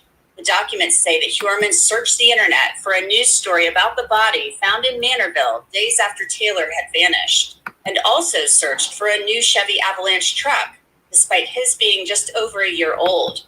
The DA says Rex Heuermann could not be excluded as a contributor to the male hair found under Jessica Taylor's body, but 99.96% of the population could be excluded as a contributor. So basically, through 2 rounds of DNA testing, mitochondrial DNA and nuclear DNA, the DA is saying the results show it was Rex Heuermann's hair found underneath Jessica Taylor's body. Jessica Taylor was murdered in the summer of 2003, and that means the kids were out of school. He had 2 children. The DA says that Rex Heuermann's family was in Vermont with one of Victoria Heuermann. Oh, they said his hair was found under the body. I thought I had heard it was the woman's the lady who was that was staying with him. So they said Rex Heuermann's hair was found under her body. Sorry if I said it was the other ladies. I could have sworn that they had mentioned something about the other lady. Kindergarten classmates, and Rex Heuermann did not go on that trip. The bail application says, based on post-arrest interviews with witnesses, including witness two's family. Brief intermission. A lot of information to digest. Lord have mercy. Says, based on post-arrest interviews with witnesses, including witness two's family and Victoria Heuermann, the Gilgo Homicide Task Force has learned that at the conclusion of the kindergarten school year, Ms. Ellerup and her two children vacationed with witness two's family from on about July 20th, 2003 through on or about July 27th, 2003 at Smuggler's Notch Resort. That was in Vermont. Now, there has been rampant speculation from some people connected to this case that somehow Rex Heuermann's family was involved in these crimes. And it seems like investigators are trying to nip that in the bud right now in this bail application. Victoria Heuermann was in kindergarten when Jessica Taylor was murdered, also included in the court document. Long-distance phone records that show Rex Heuermann called the resort where his wife and children were staying that week, along with his Palm Pilot records that clearly show, quote, wife in Vermont for that week. We were able to corroborate that information through witness statements, photos, and phone and financial records. Attorney Gloria Allred represents some of the Gilgo Beach serial killer victims. She read a statement for Jessica Taylor's mother as she stood next to her. Jessica was my daughter. She was loving and compassionate and so funny. She loved to make people laugh. She could always make people laugh. She tried very hard in school. Jessica had two brothers, and they would always play together. She and her brothers were very close. Jessica loved riding her bike. She loved playing board games, Monopoly, Chutes and Ladders, Candyland. She loved playing cards, especially spades and rummy. Now, the sixth victim Heuermann's accused of killing is Sandra Castilla. Investigators believe she was murdered on November 20th, 1993. Tierney talked about when and how her remains were found. Two individuals while hunting in that wooded area of Southampton in the vicinity of Old Fish Cove Road in North Sea discovered her body. She was lying on her back with her arms outstretched over her head. Her legs were uncovered and her shirt was pressed over her head. The victim suffered numerous sharp force injuries, 25 in all, which we believe were post-mortem. And these were injuries to her face, torso, breasts, left thigh, and in her vaginal area. Just awful. Tierney says 3 hairs were recovered from Castilla's body, 1 female hair from her right arm, and 2 from a tape lift of her shirt. In 2014, mitochondrial DNA testing excluded John Bittroff and his maternal relatives as the contributor of the hairs. Bittroff is currently serving time for killing 2 other women. Tierney says that 99.96% of the population can be excluded as the contributor of the hair, but Rex Heuermann cannot be excluded as the contributor of those 2 hairs on her body. That same male hair or extract therefrom was brought to the same outside lab for nuclear DNA testing. And once again, the results came back, and which found it was 4.347 times 10 to the 332 power more likely to have come from a person genetically identical to Rex Heuermann than from an unrelated individual. So that's 4.347, and then you move that decimal point over 332 times to get the odds. Again, an astronomically large number. Now, what about that female hair? Right. This was back in 1993. Tierney and investigators say a woman Rex Heuermann was living with at the time at his house in Massapequa Park. One of her hairs was also found on Sandra Castilla, according to investigators. But they point out that this former girlfriend of Rex Heuermann had moved out of the red house in Massapequa Park 2 months before Castilla's murder. Okay, so I did have that right. 3 hairs found on Castilla from 1993. One of the hairs is Rex. Hair on the other victim in 2003. His hair is found under her. So we got 2003 from Taylor. His hair is found on her. Go back 10 years, 1993 with Miss Castilla. We have 3 hairs. One belonging to the ex-girlfriend who moved out 2 months ago. 2 months before, she was murdered. And Rex hair found on her. So, to 1993, a girlfriend's hair found on Castilla, Rex's hair found on her. Fast forward 10 years later, Taylor, Rex's hair found on her. Still ain't good. Because what are the odds? We've got hair from 1993 belonging to Rex and a girlfriend, but allegedly she wasn't living there at the time of the murder. And then you fast forward years later on another victim, Asa's hair is found on one of the women. I'll let that sit right there. Cross-contamination or complicit? They say Heuermann's mother had also moved out of the home. Now, the task force says it has seized 350 electronic devices from Rex Heuermann's home. You're the guy with the gun. The person. And yet Asa is still supporting him. Lord have mercy, you can't make this up.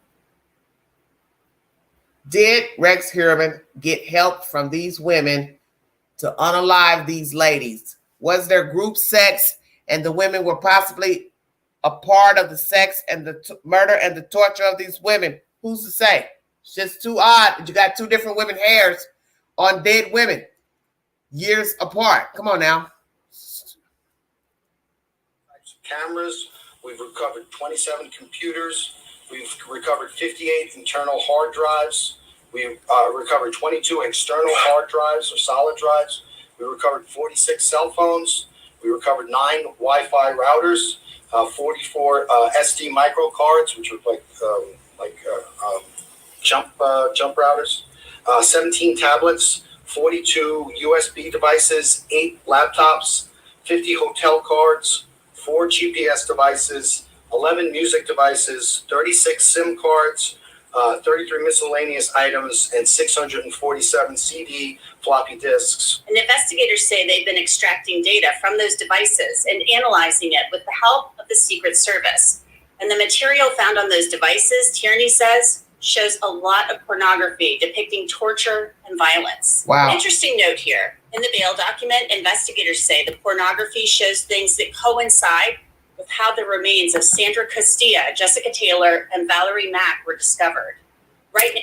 Well, you heard this in the Court TV segment. The lady speaking of fantasy. How long was he fantasizing about unaliving women? Torturing and unaliving them. Now you hear evidence that the way the victims were found depicts pornographic images on his devices. Graphic pornographic images. So he was acting out what he was seeing in violent porn of these victims. Very interesting. Now Heuermann is not accused of murdering Valerie Mack, but the investigation into her death and the deaths of the other Gilgo victims continues. Now, investigators also say they found what they call a planning document on Heuermann's computer. It was from 2002 through 2004. That's how it was labeled. And they say it had been deleted, but they were able to recover it. One document has categories labeled problems, supplies, DS, and TRG. Investigators believe DS means dump sites and that TRG means target. Under problems, a number of items are listed, including DNA, tire marks, bloodstains, fingerprints, witness, trace sources of supplies, shoe prints, police stop, and the list goes on. The supply list also sounds like things that could be used to torture a person or clean up. Booties, lye/acid, police scanner, rope/cord, saw cutting, medical gloves, drain cleaner, photo film. And under DS, DS-1 Mill Road, dumpster site, next time, recon dumpster locations. Under TRG, T-1 names Megan with a question mark. Now, does that mean Megan Waterman? We really don't know. She was killed years after this document was believed to have been created. It also says small is good. The Gilgo Four were all small in stature. Stay woke. Why is this Megan's name on this itinerary, but they claim she wasn't murdered? She was murdered years later. Had he been watching her somewhere, following her around? Maybe he had sexual relations with her, but wasn't ready yet to unalive her. Or is it another Megan? You have to admit, the connection is very interesting and scary as hell. You're hearing of evidence, lie, and such things like, acid, saws and things. Well, he's unalive these women. Naturally, you have to have tools. So as I said to people, you got to have it stored somewhere. So what is he doing? Carrying it around in a plastic bag in his car? Where did the murders take place? Where did he unalive the women? You would need somewhere quiet, uninterrupted to, one, have sexual relations, torture them, unalive them, and dismember them. Where is this place? Another document discussed pre-prep, prep, and post-event. The pre-prep included a vehicle inspection, reconnaissance, and looking up weather reports. And the prep listed a holding area, build table, crossbar, and hard point. The bail document says a hard point in bondage is a fixed attachment point in the ceiling. Exactly. That supports the weight of a person being suspended off the ground, possibly for torture. Exactly. So there's no way he was drilling holes, hooks in somebody's hotel. Come on now. Suspension. You would need to have your own private place to do this type of activity. So that's your proof right there. The suspension. He's not doing this in a hotel. So where would he be doing this? Drilling holes and things in a wall. You got to be able to drill something in a wall to be able to hold the body of a person for torture. Now, are we really going to play these reindeer games? That these murders didn't take place at his house in a shed or garage or basement? I think they did. But now you have to ask yourself, was Asa ever home when he committed these crimes? Because if they can link victims to the 14 hotel cards, there's no way you're going to make me believe he killed these women for 30 years, up at least to 30 years, while she was gone out of town. 50 cards. Well, it still goes back to what I said. You want me to believe that this woman was out of town every time he went and got a hotel? Just saying.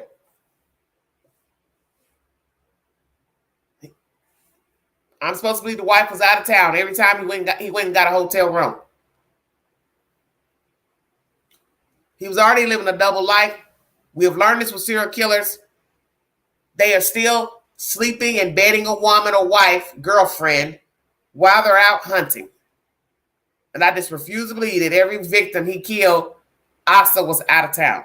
I don't know if I believe that. Because once you get the thrill out of you from killing a person, you want me to believe they're on a time clock?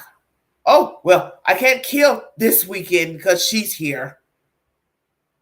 I got to wait till she goes out of town. I don't know about that. I want to bring in Josh Zeman. He's been investigating the Gilgo Beach murders for years now. He produced a documentary about it. Josh, we now have DNA evidence linking, they say, the prosecutors do, Rex Heuermann to the murders of Jessica Taylor and Sandra Costilla. Your thoughts? I was absolutely shocked. This new evidence today, I think, completely changes the case in terms of whether there was some speculation as whether we're dealing with one serial killer or two. And I think it just brings Rex Heuermann's guilt into extreme focus. I mean, I was reading the bail information this morning on air with Joe Giacalone, and we were flabbergasted. I mean, the preparation documents that he had going through the list of the targets, the drop zones, how to prepare, what to do, the fact that he had this on his computer and swapped out my trendy thinking team. Sorry about that brief intermission. Well, he planned it out. That's it.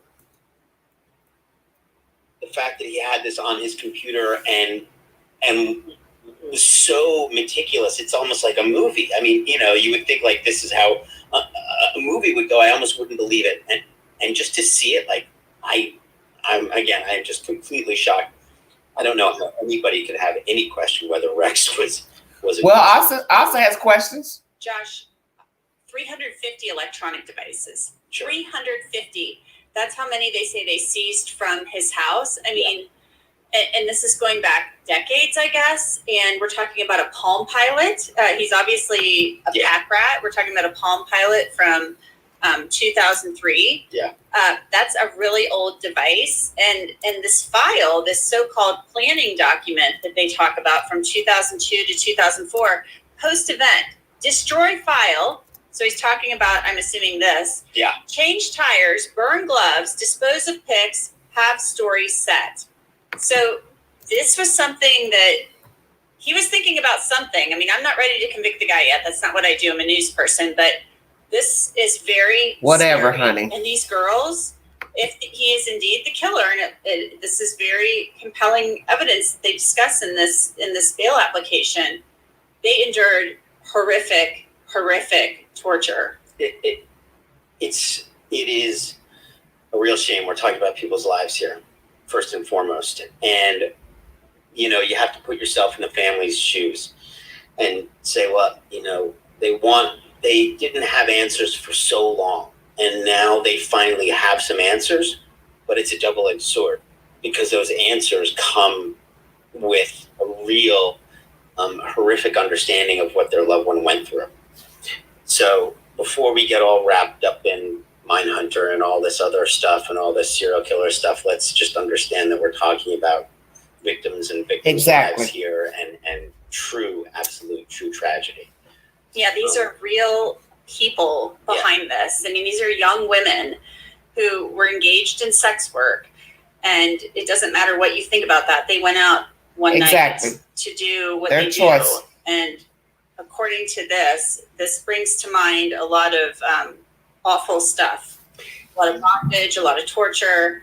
That is not what these women were looking for when they were engaging in this type of work. There were some other things that the police said that they found on his computer. One was a document called Body Prep, and it said wash body inside and all cavities, remove trace evidence, fingerprints, hair, remove trace DNA, remove ID marks, tattoos, marks. Jessica Taylor, they said that her tattoo, there was an effort to obscure that. Remove marks from torture, remove head and hands, package for transport. So there's discussion about packaging these body parts to move them. And then dispose of the following: tools and devices, T1 clothes, Target 1 clothes, and personal items, drop cloths, wipes and towels, props, toys, wood items, anything that touched T1, what you wore, destroy book and computer files, burn gloves, dispose of box of plastic bags to avoid trace. Bags is spelled wrong. What does T1 stand for? The victim, obviously, but what does the T mean? T1. Rex, you want to enlighten us? What does T1 mean in pertaining to the victim? What did you call your victim, sir? Very interesting. Then it just goes on and on. Things to remember. Sound travels. Hit harder. Too many hits to take down. Consider a hit to the face or neck next time for takedown. Get sleep before hunt. Too tired to create problems.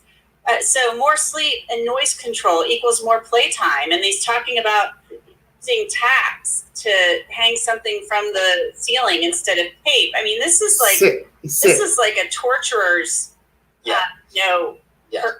guide to perfecting the craft. And, look, in some ways we created this monster. Why do I say that? It's because he used the Mindhunter book. If we go on in the bail document, we will see that. Yeah, John Douglas. He created FBI profiling. He was part of that, and he wrote the book. He wrote the book, and Rex Heuermann, in an effort not to get caught, used that book to basically try and get away with committing his crimes. And we all, I'm going to stop here. The profiler who wrote the book did not build Rex Heuermann. Rex Heuermann came from a woman and a man. And he had these ideologies 9 times out of 10 as a young person who probably never read the book until he was an adult. So he was already tainted as a child. And most people know this. He was going to do this regardless of him reading a book or not. He probably had lots of fantasies of hurting girls, boys, whomever. Revenge. He probably was introduced to porn as a young child. And I won't doubt that he possibly could have been sexually assaulted himself. The point is, something happened to him, either in the womb or as a child, teenager. It is what it is. But book or no book, he still would have gone out here and killed these women. Sorry about that, everybody. Don't blame society for this one.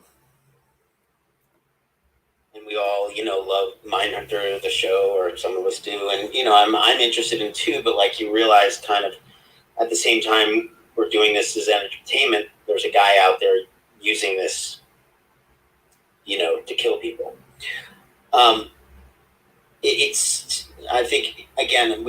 I think even the most hardcore professionals were shocked at what they saw in terms of the level of torture and planning that this guy had undertaken.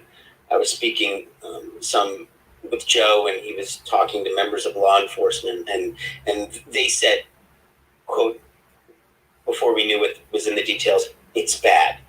And then if law enforcement is telling you, quote unquote, it's bad, like this is stuff that they've never seen before. That's number one. I think number two, understanding about Sandra Castillo being involved. First of all, there was a lot of DNA evidence. I was surprised that despite all Rex Heuermann's planning, he still managed to leave DNA evidence at the scene of both victims.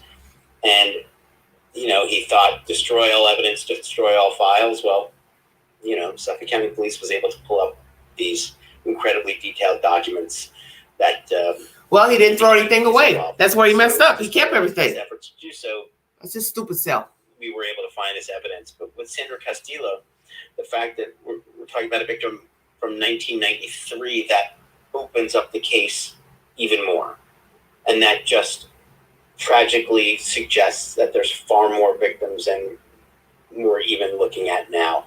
Are we looking at 10? Are we looking at 13? Are we looking at 20? And it takes us back to the same time period as Karen Vergata in 1996, and she was sadly dismembered. Yes. Her name kind of came up during the press conference. Also, Valerie Mack is mentioned in these documents. Rex Heuermann is not charged with murdering her right now, but they said this is not over. They're going to keep looking. They're still sifting through data. There's probably still DNA testing going on. Do you expect more, Josh? So we were discussing that right on the tail of the application coming out. We would assume they would have probably given some more. If they had more DNA evidence, it would have been included in this. So they probably have other evidence, photographic evidence, video evidence, that could connect some of the other victims, just not DNA evidence, or they would have kind of grouped it all together because, regarding Valerie Mack and things like that. Circumstantially, and just for those in your audience who don't know, the fact that they have forensic evidence, DNA evidence that links Rex Heuermann to Jessica Taylor. And because we have both Jessica Taylor and Valerie Mack were found both in Manorville and both in Ocean Parkway, we can now say that there is a definitely good chance, of course not proven in the court of law, there is a good chance that Rex Heuermann has also killed Valerie Mack. And because of where Valerie Mack's body is found on Ocean Parkway, remember Peaches, baby Peaches, is found 150 feet next to Valerie Mack. That truly can't be a coincidence. And then, of course, Peaches, baby Peaches is there, then Peaches is there, who's found in Hempstead. So with this information coming down about Jessica Taylor, that suggests that Rex Heuermann is also connected and guilty in 3 other crimes. Of course, not guilty until proven so in a court of law, but circumstantially it looks like so. Well, he's saying to this point he didn't do it, but there's some really interesting and compelling evidence pointing to him in this bail application. Yeah. And we're certainly going to keep an eye on it. Josh Seaman, thank you so much as always for your time. Thank you. And that's it for this episode. Law and Crime is the source. Court TV, source number 1. Well, Rex can continue to deny the first victims from last year and also these 2. That's his choice. His wife can also rally behind him and continue to support him. That's her choice. The children can support Rex Heuermann. That's their choice. But the evidence is already out. No way your hair DNA should be linked to now 6 people. And they're still not done because there are other victims who they're doing DNA testing on. So there you have it. And 9 times out of 10, they'll probably come back to him because they're in the close proximity, as you heard during this commentary. You know, what are the odds? You got a body over here, a body over here. Different people, different bodies.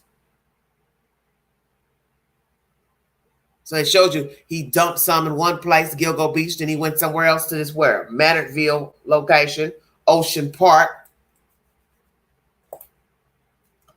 It's unbelievable. Let me do a little Google search right fast. 1 second, everybody.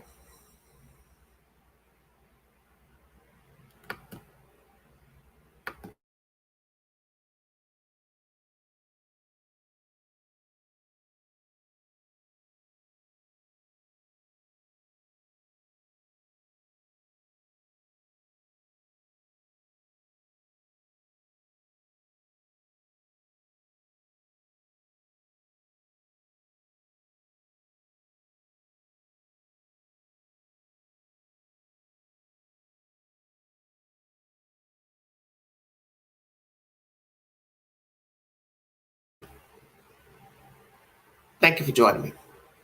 Well, I just went to Google.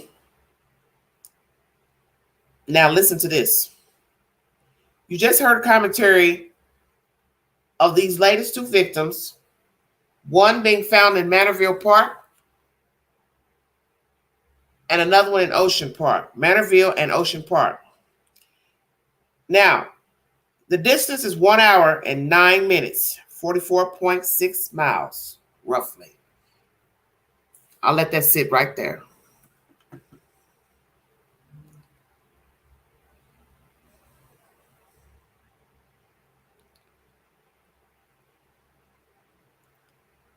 One hour away, Manorville and Ocean Park. So this goes to show you Rex was running up and down the highway, dumping bodies in different places. 1 hour is that's a nice amount.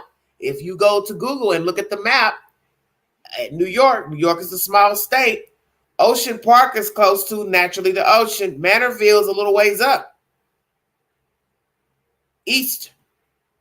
And they're 1 hour. They're 1 hour apart. So this is diabolical. Because now you're talking about people being dumped not so close to each other. So now we have to go into Google and guesstimate Gilgo Beach to these locations.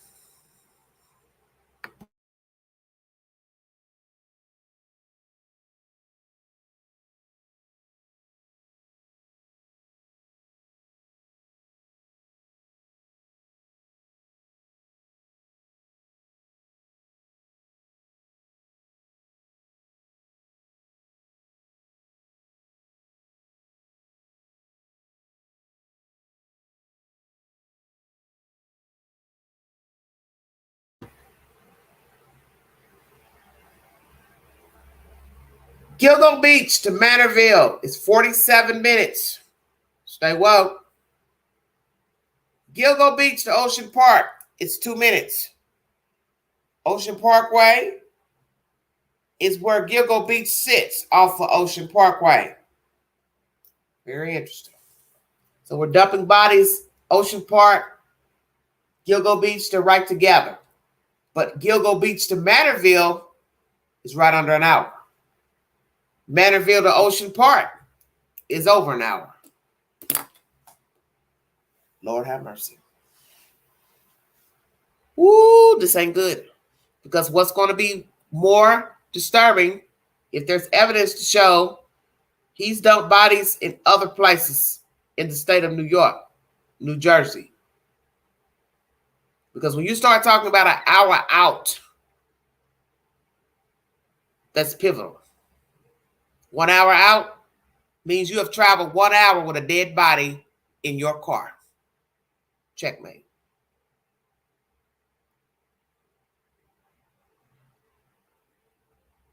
And then you got to count how far his house is to these places.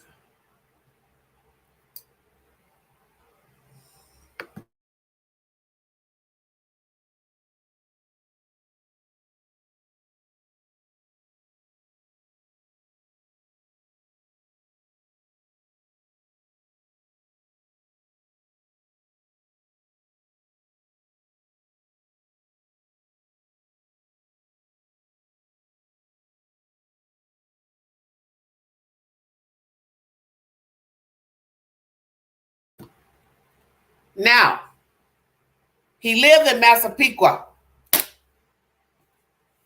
Oh, yeah, Queen's breaking it down. 43 minutes from Massapequa to Manorville. 19 minutes, Massapequa to Ocean Park. Wow, wow, wow. So you're talking about, like I said, driving an hour, 43 minutes from his house to Manorville to dump a body, 19 minutes to dump a body from his house to Ocean Park. If he unalived the women at his house,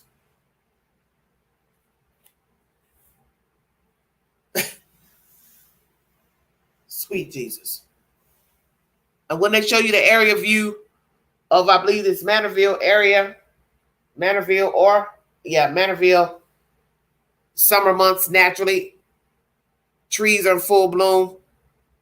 Can't see anything from the air. You don't have to be on the ground to discover the bodies.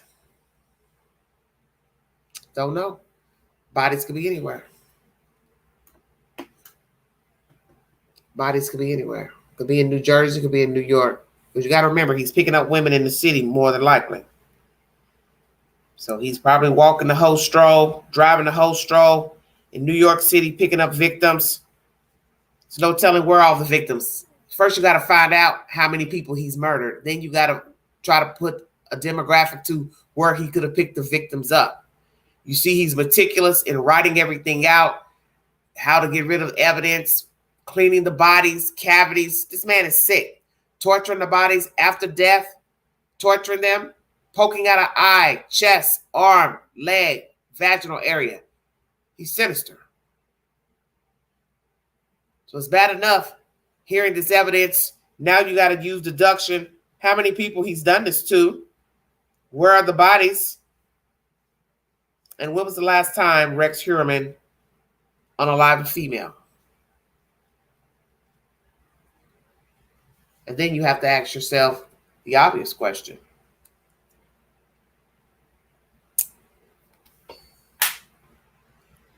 Active serial killers in America. Please check out my last slide pertaining to truckers who are serial killers. 850 deaths have been linked to long-haul truckers. Perfect breeding of dumping bodies along the highways of America. Truck drivers.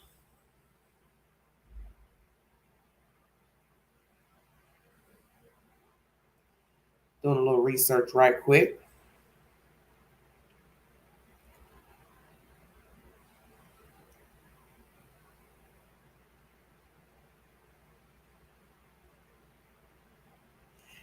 This is from November 22nd, 2023. In the U.S. alone, the FBI estimates there are between 25 to 50 active serial killers at any given time, despite the authorities not being aware of them or connecting the killings together. I was just assuming it would be more than that, but that's enough.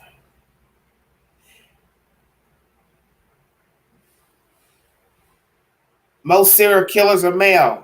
Only 10% of the total murders committed in the United States are by women. Interestingly, they are responsible for 17% of all serial murders.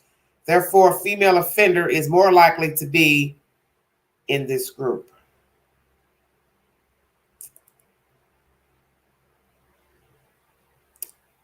Which state has the most serial killers? New York.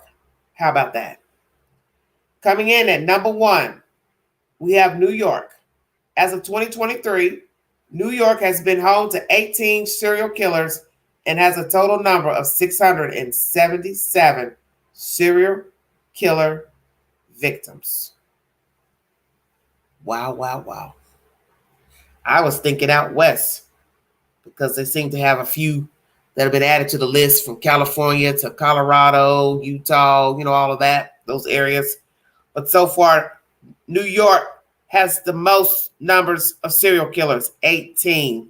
And now Rex Heuermann, if found convicted of these said murders, he will be added to that list. Wow, wow, wow.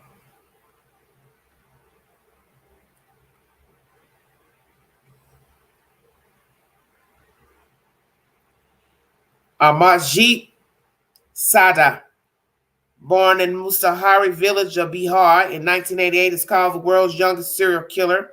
Not much is publicly known about him, but what we do know is he killed 3 children by the time he was 8 years old. Sada's father was a laborer who struggled to make ends meet. I guess he's somewhere in a foreign country.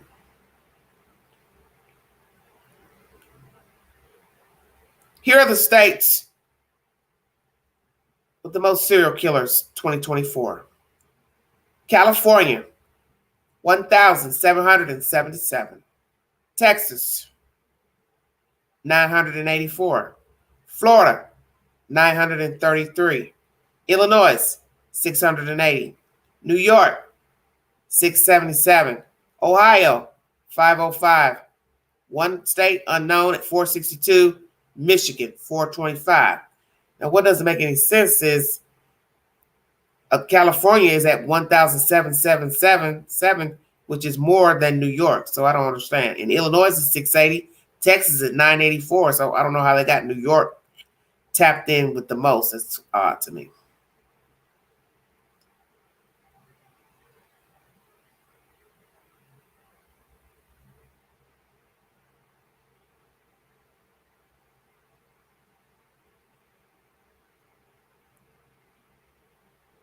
So that Amarjit Sada that I mentioned was only 7 years old when he committed 3 brutal murders. Wow, that's crazy. Foreigner.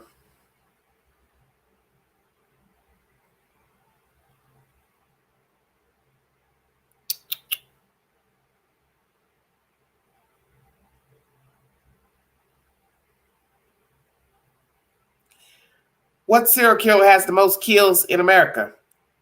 Samuel Little.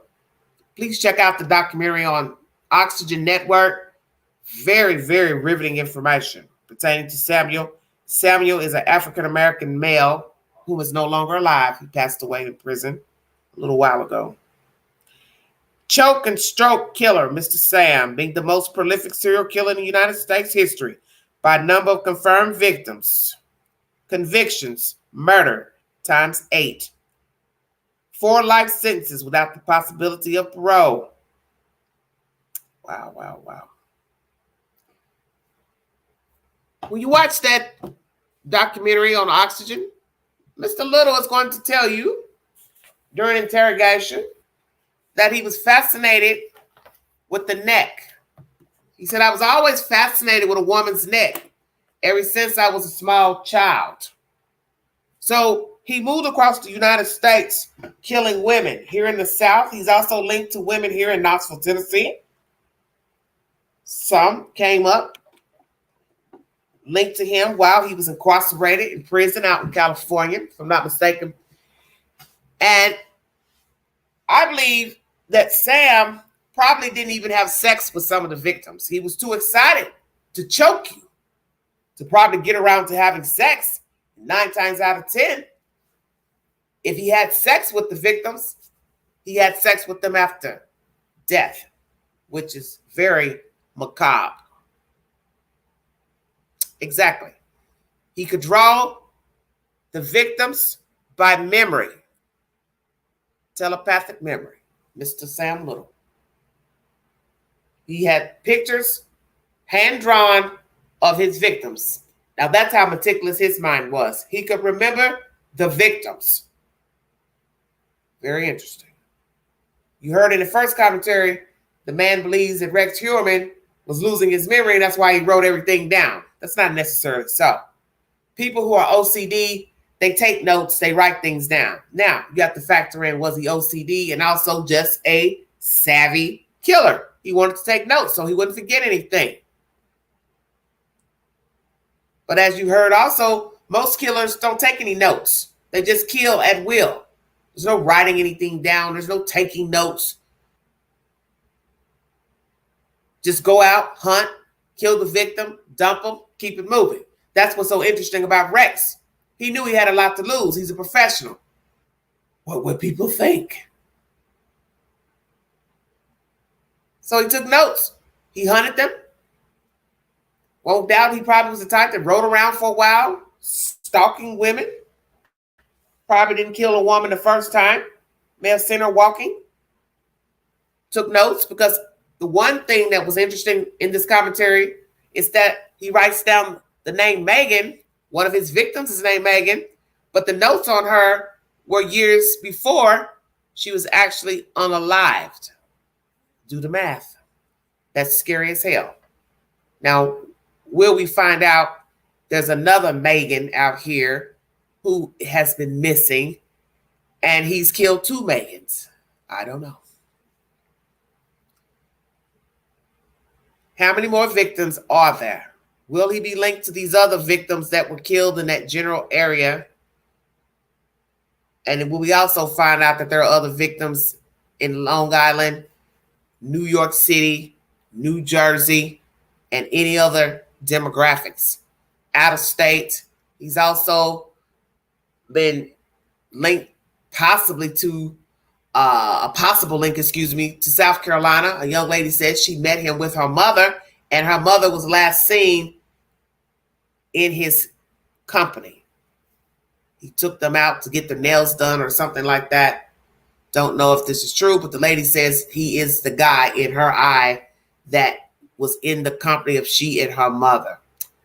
Thank you, Yvonne. I don't know. But it's too much work, riding around tools and saws and things like that. The thing about murdering people, you want it to be easy, in and out.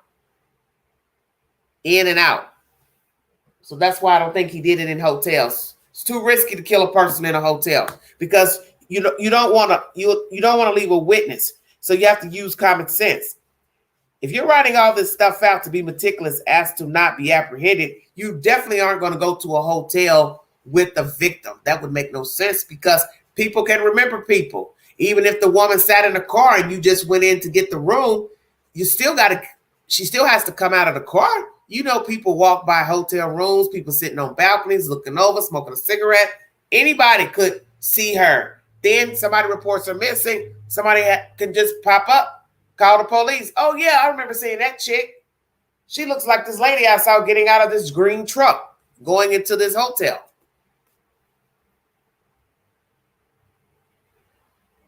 Very scary. As I've said before, pertaining to people in general, you don't know people. There's no such thing as knowing people. And as this Asa character, she's a fool. They have raided your house, stripped your house down, cut open your tub, and yet you are still acting like your husband didn't unalive these women. Now they have come back to your house, dug up your backyard, brought forward another indictment times 2, and you're still talking through a damn lawyer. You are just a puppet, a stupid puppet. And you want to ride this donkey ride with Rex? I tell you what, go tell the sheriff you want your ass to go into jail with him. How about that?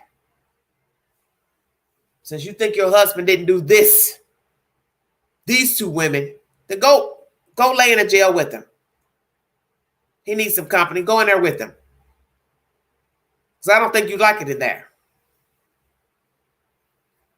The fact that she signed her money over to her children from the documentary tells you she was planning on a worst case scenario. You're sitting here living in a dilapidated house that's hoarded up. All the other houses look really nice. And a documentary comes along and offers you a payday. And you're going to give most of that money to your children. And then the rest is to pay for an attorney. Do the math, everybody. Do the math. Makes logical sense. I'll keep money to the side for the lawyer in case I need them. I think also the children had lawyers. And then the rest of the money goes to the kids. Naturally, they're going to go to the daughter because the son is disabled. So she's not going to leave any money with a disabled son. The money's going to run low at some point, Asa. And you're going to have to wake up and smell the coffee. You need a place to stay. You are not very bright for an older woman. You want to continue to live in this house, this monster house, this hoarded house. And then now the investigators have been back to your house and you still want to stay in this funky, nasty house. That shows me you have a mental problem. And if I'm going to sit here and think you have a mental problem, I can also say that you possibly know more than what your lawyer is saying. Because naturally, you are not going to tell your lawyer you knew of your husband bringing women home to swing and also to torture and murder. Checkmate. I do believe somebody went to your house, saw you there, and engaged in sex with your husband and her boyfriend, male, whatever, that night. I don't believe this lady made that up. And she also said a woman was running around screaming, and that is the same woman they picked up and took out there to your house. Now, why would this woman make that up? Asa, Ellerup, Heuermann. Why would this woman make up such a exuberant story about going to your house to have sex with your husband and this guy and another frumpy female, but you didn't want to engage in sex because she thought you didn't want to because she is African American? That's a hell of an allegation against you, honey. I think this lady's telling the truth because it's too detailed. And if that lady can describe your house inside, which I believe she did, how the hell would she know how your house is made on the inside?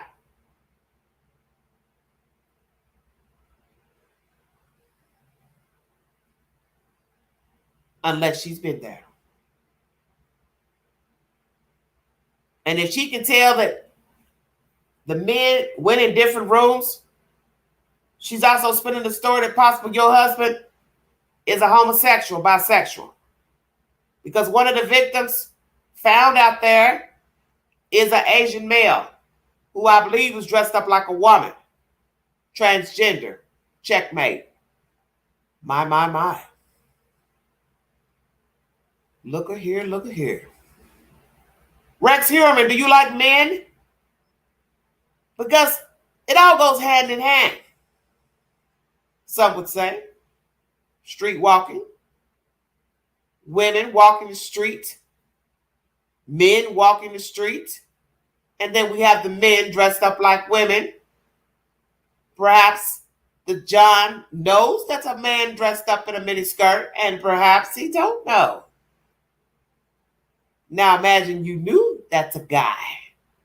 Or You got the guy to where you needed to be, and voila, he pulled his clothes off, and there's a penis, and you were offended. So you definitely would have been angry. Beat the man to death, torture him, take him out, dump him like trash. And I won't doubt that this Asian male is also petite, because that's your type, is it not, Rex? You like them small in stature.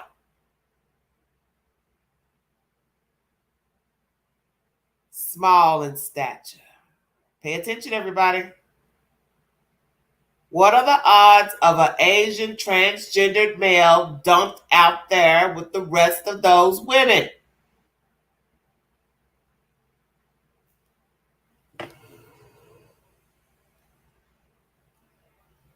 There is a dead guy out there amongst them, yes. And he was transgendered, dressed in women's clothing. So I won't doubt he's a part of this entourage. And you, sir, picked up a man dressed like a woman. But what we have to wait to see, if you knew that was a man, or you were hoodwinked and bamboozled thinking it was a female until you got her to the resting spot, or as you would call it, the holding cell, and found out it was a boy underneath that skirt. Imagine that. Lord, if the walls could talk. Will we find out he's a homosexual? Because I got a feeling that he is bisexual. Just the way that lady worded, going out there to swing with Rex Heuermann and naturally Asa, whether she was pregnant, not pregnant, it leads me to believe she has had sexual interludes with Rex Heuermann and other women and men. Nasty. Woo, y'all nasty. So you see, Asa, you can keep using your lawyer as a mouthpiece, but Queen is woke. I refuse to believe that every time Rex unalived a woman, you were out of town.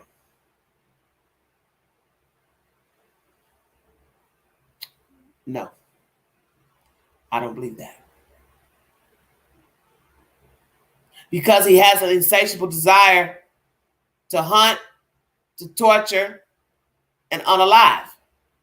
So he is not going to wait until his wife goes out of town to play these reindeer games. The buildup would be too strong. Hell no. He was killing people while you were at that house. What we have to find out is, where did he unalive the victims? Because I refuse to believe he kept renting rooms to kill women in. It's too risky, too easy to be seen. It's too risque. And what's scary is the tale a woman told last year who drove a taxi out there and picked him up from a hotel. And he wanted her to drive out in the middle of nowhere. And she refused. And he became belligerent. That had to be a very scary feeling, to have that big ass ape sitting in the back of your car, wanting to go out in the middle of nowhere. For what? You just left a hotel. But now you want me to take you in the middle of the wilderness. For what? Oh, yes. To do the same to me. Because what did you tell her, Rex? I remember you. Because I think you called the cab company and you specifically asked for that female driver. How creepy is that? You asked for her. You asked for her. And sadly, she was your driver that night. And by the grace of God, she's alive to tell the story. She knew once you got in that car, you were a creepy crawler. Because it makes no sense for a person to put a person into their vehicle and ask them, well, where are you going? Because first of all, she's supposed to already know where you're going. They always ask you that when you call for a cab. Your address, where you're getting picked up, and your drop-off location. And she's asking you and you act like you didn't want to tell her? Of course not. You want her to keep driving. Interesting. Yeah, I want you to take me right over there. Right over where? Over there. Over there where? Over there. Well, there's nothing over there. I know. Can you imagine what she felt like driving that cab? In darkness. Unbeknownst to her, she had a serial killer in her cab. Now, that's a story worth telling. And I'm sure she's freaked out now, hearing of these other two women linked to Rex Heuermann.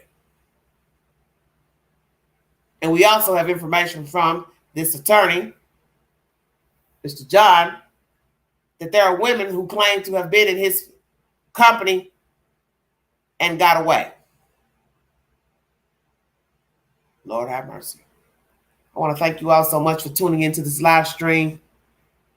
I will be back with more stimulating content and commentary. Please check out my last live pertaining to the Sebastian Rogers case, this nonsense with his parents, Seth Rogers. And it's a very long live. The Queen was up all day on a live stream. God forgive me. But it is worth every minute to watch that 9-hour plus live. Just chop it up at your convenience. And I will try to possibly come back on later, Saturday, today, to finish my content pertaining to this shenanigans that has unfolded pertaining to Mr. Rogers and the parents. And where is this going to end, this nonsense? Cease and desist letters have been sent out to some YouTubers for them to stop talking about the case. Who are those YouTubers? How many were sent out? And what will be the ramifications for these people? Will they adhere to the letter, or will they continue to talk about this case on the wire? We will see. Like, share, subscribe. Drop your comments below this video. Take the polls on my network. I will put up a poll or two pertaining to this Rex Heuermann debacle and his wife, Asa. Will he confess? Will he put an end to this nonsense and just tell the truth of how many people he has killed, where they can find the bodies, and let these families have some peace of mind? Or will he drag this out and play games in a court of law? And will Asa continue to support her husband? Because at this moment, she may have a few ducats in her bank account, but in the end, she has nothing. Because her mind is diluted, and she's continuously holding on to a lump of clay who is vile and disgusting. She doesn't have anything. So if she wants to try to salvage any bit of life, she needs to get her act together, go find her somewhere to live, and move on. Never look back to that house or that island. Find somewhere else to live. I wouldn't even want to live nowhere near that town. Other places she can live in New York. Go to New Jersey. Move on. Go to Florida. Anywhere. Get the hell out of there. Thank you, Lisa. If you'd like to donate to this great network, $Beganji129 Cash App. Stickers and chats are always welcome during the live stream. Check out my extensive library in the YouTube queue. Lots of hot topics and entertaining information for your enjoyment. And once again, I will try to be back on later to continue my discussion of this nonsense that is currently unfolding on YouTube.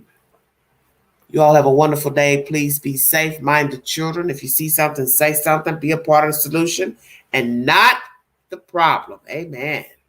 You have been listening to The Vault XL.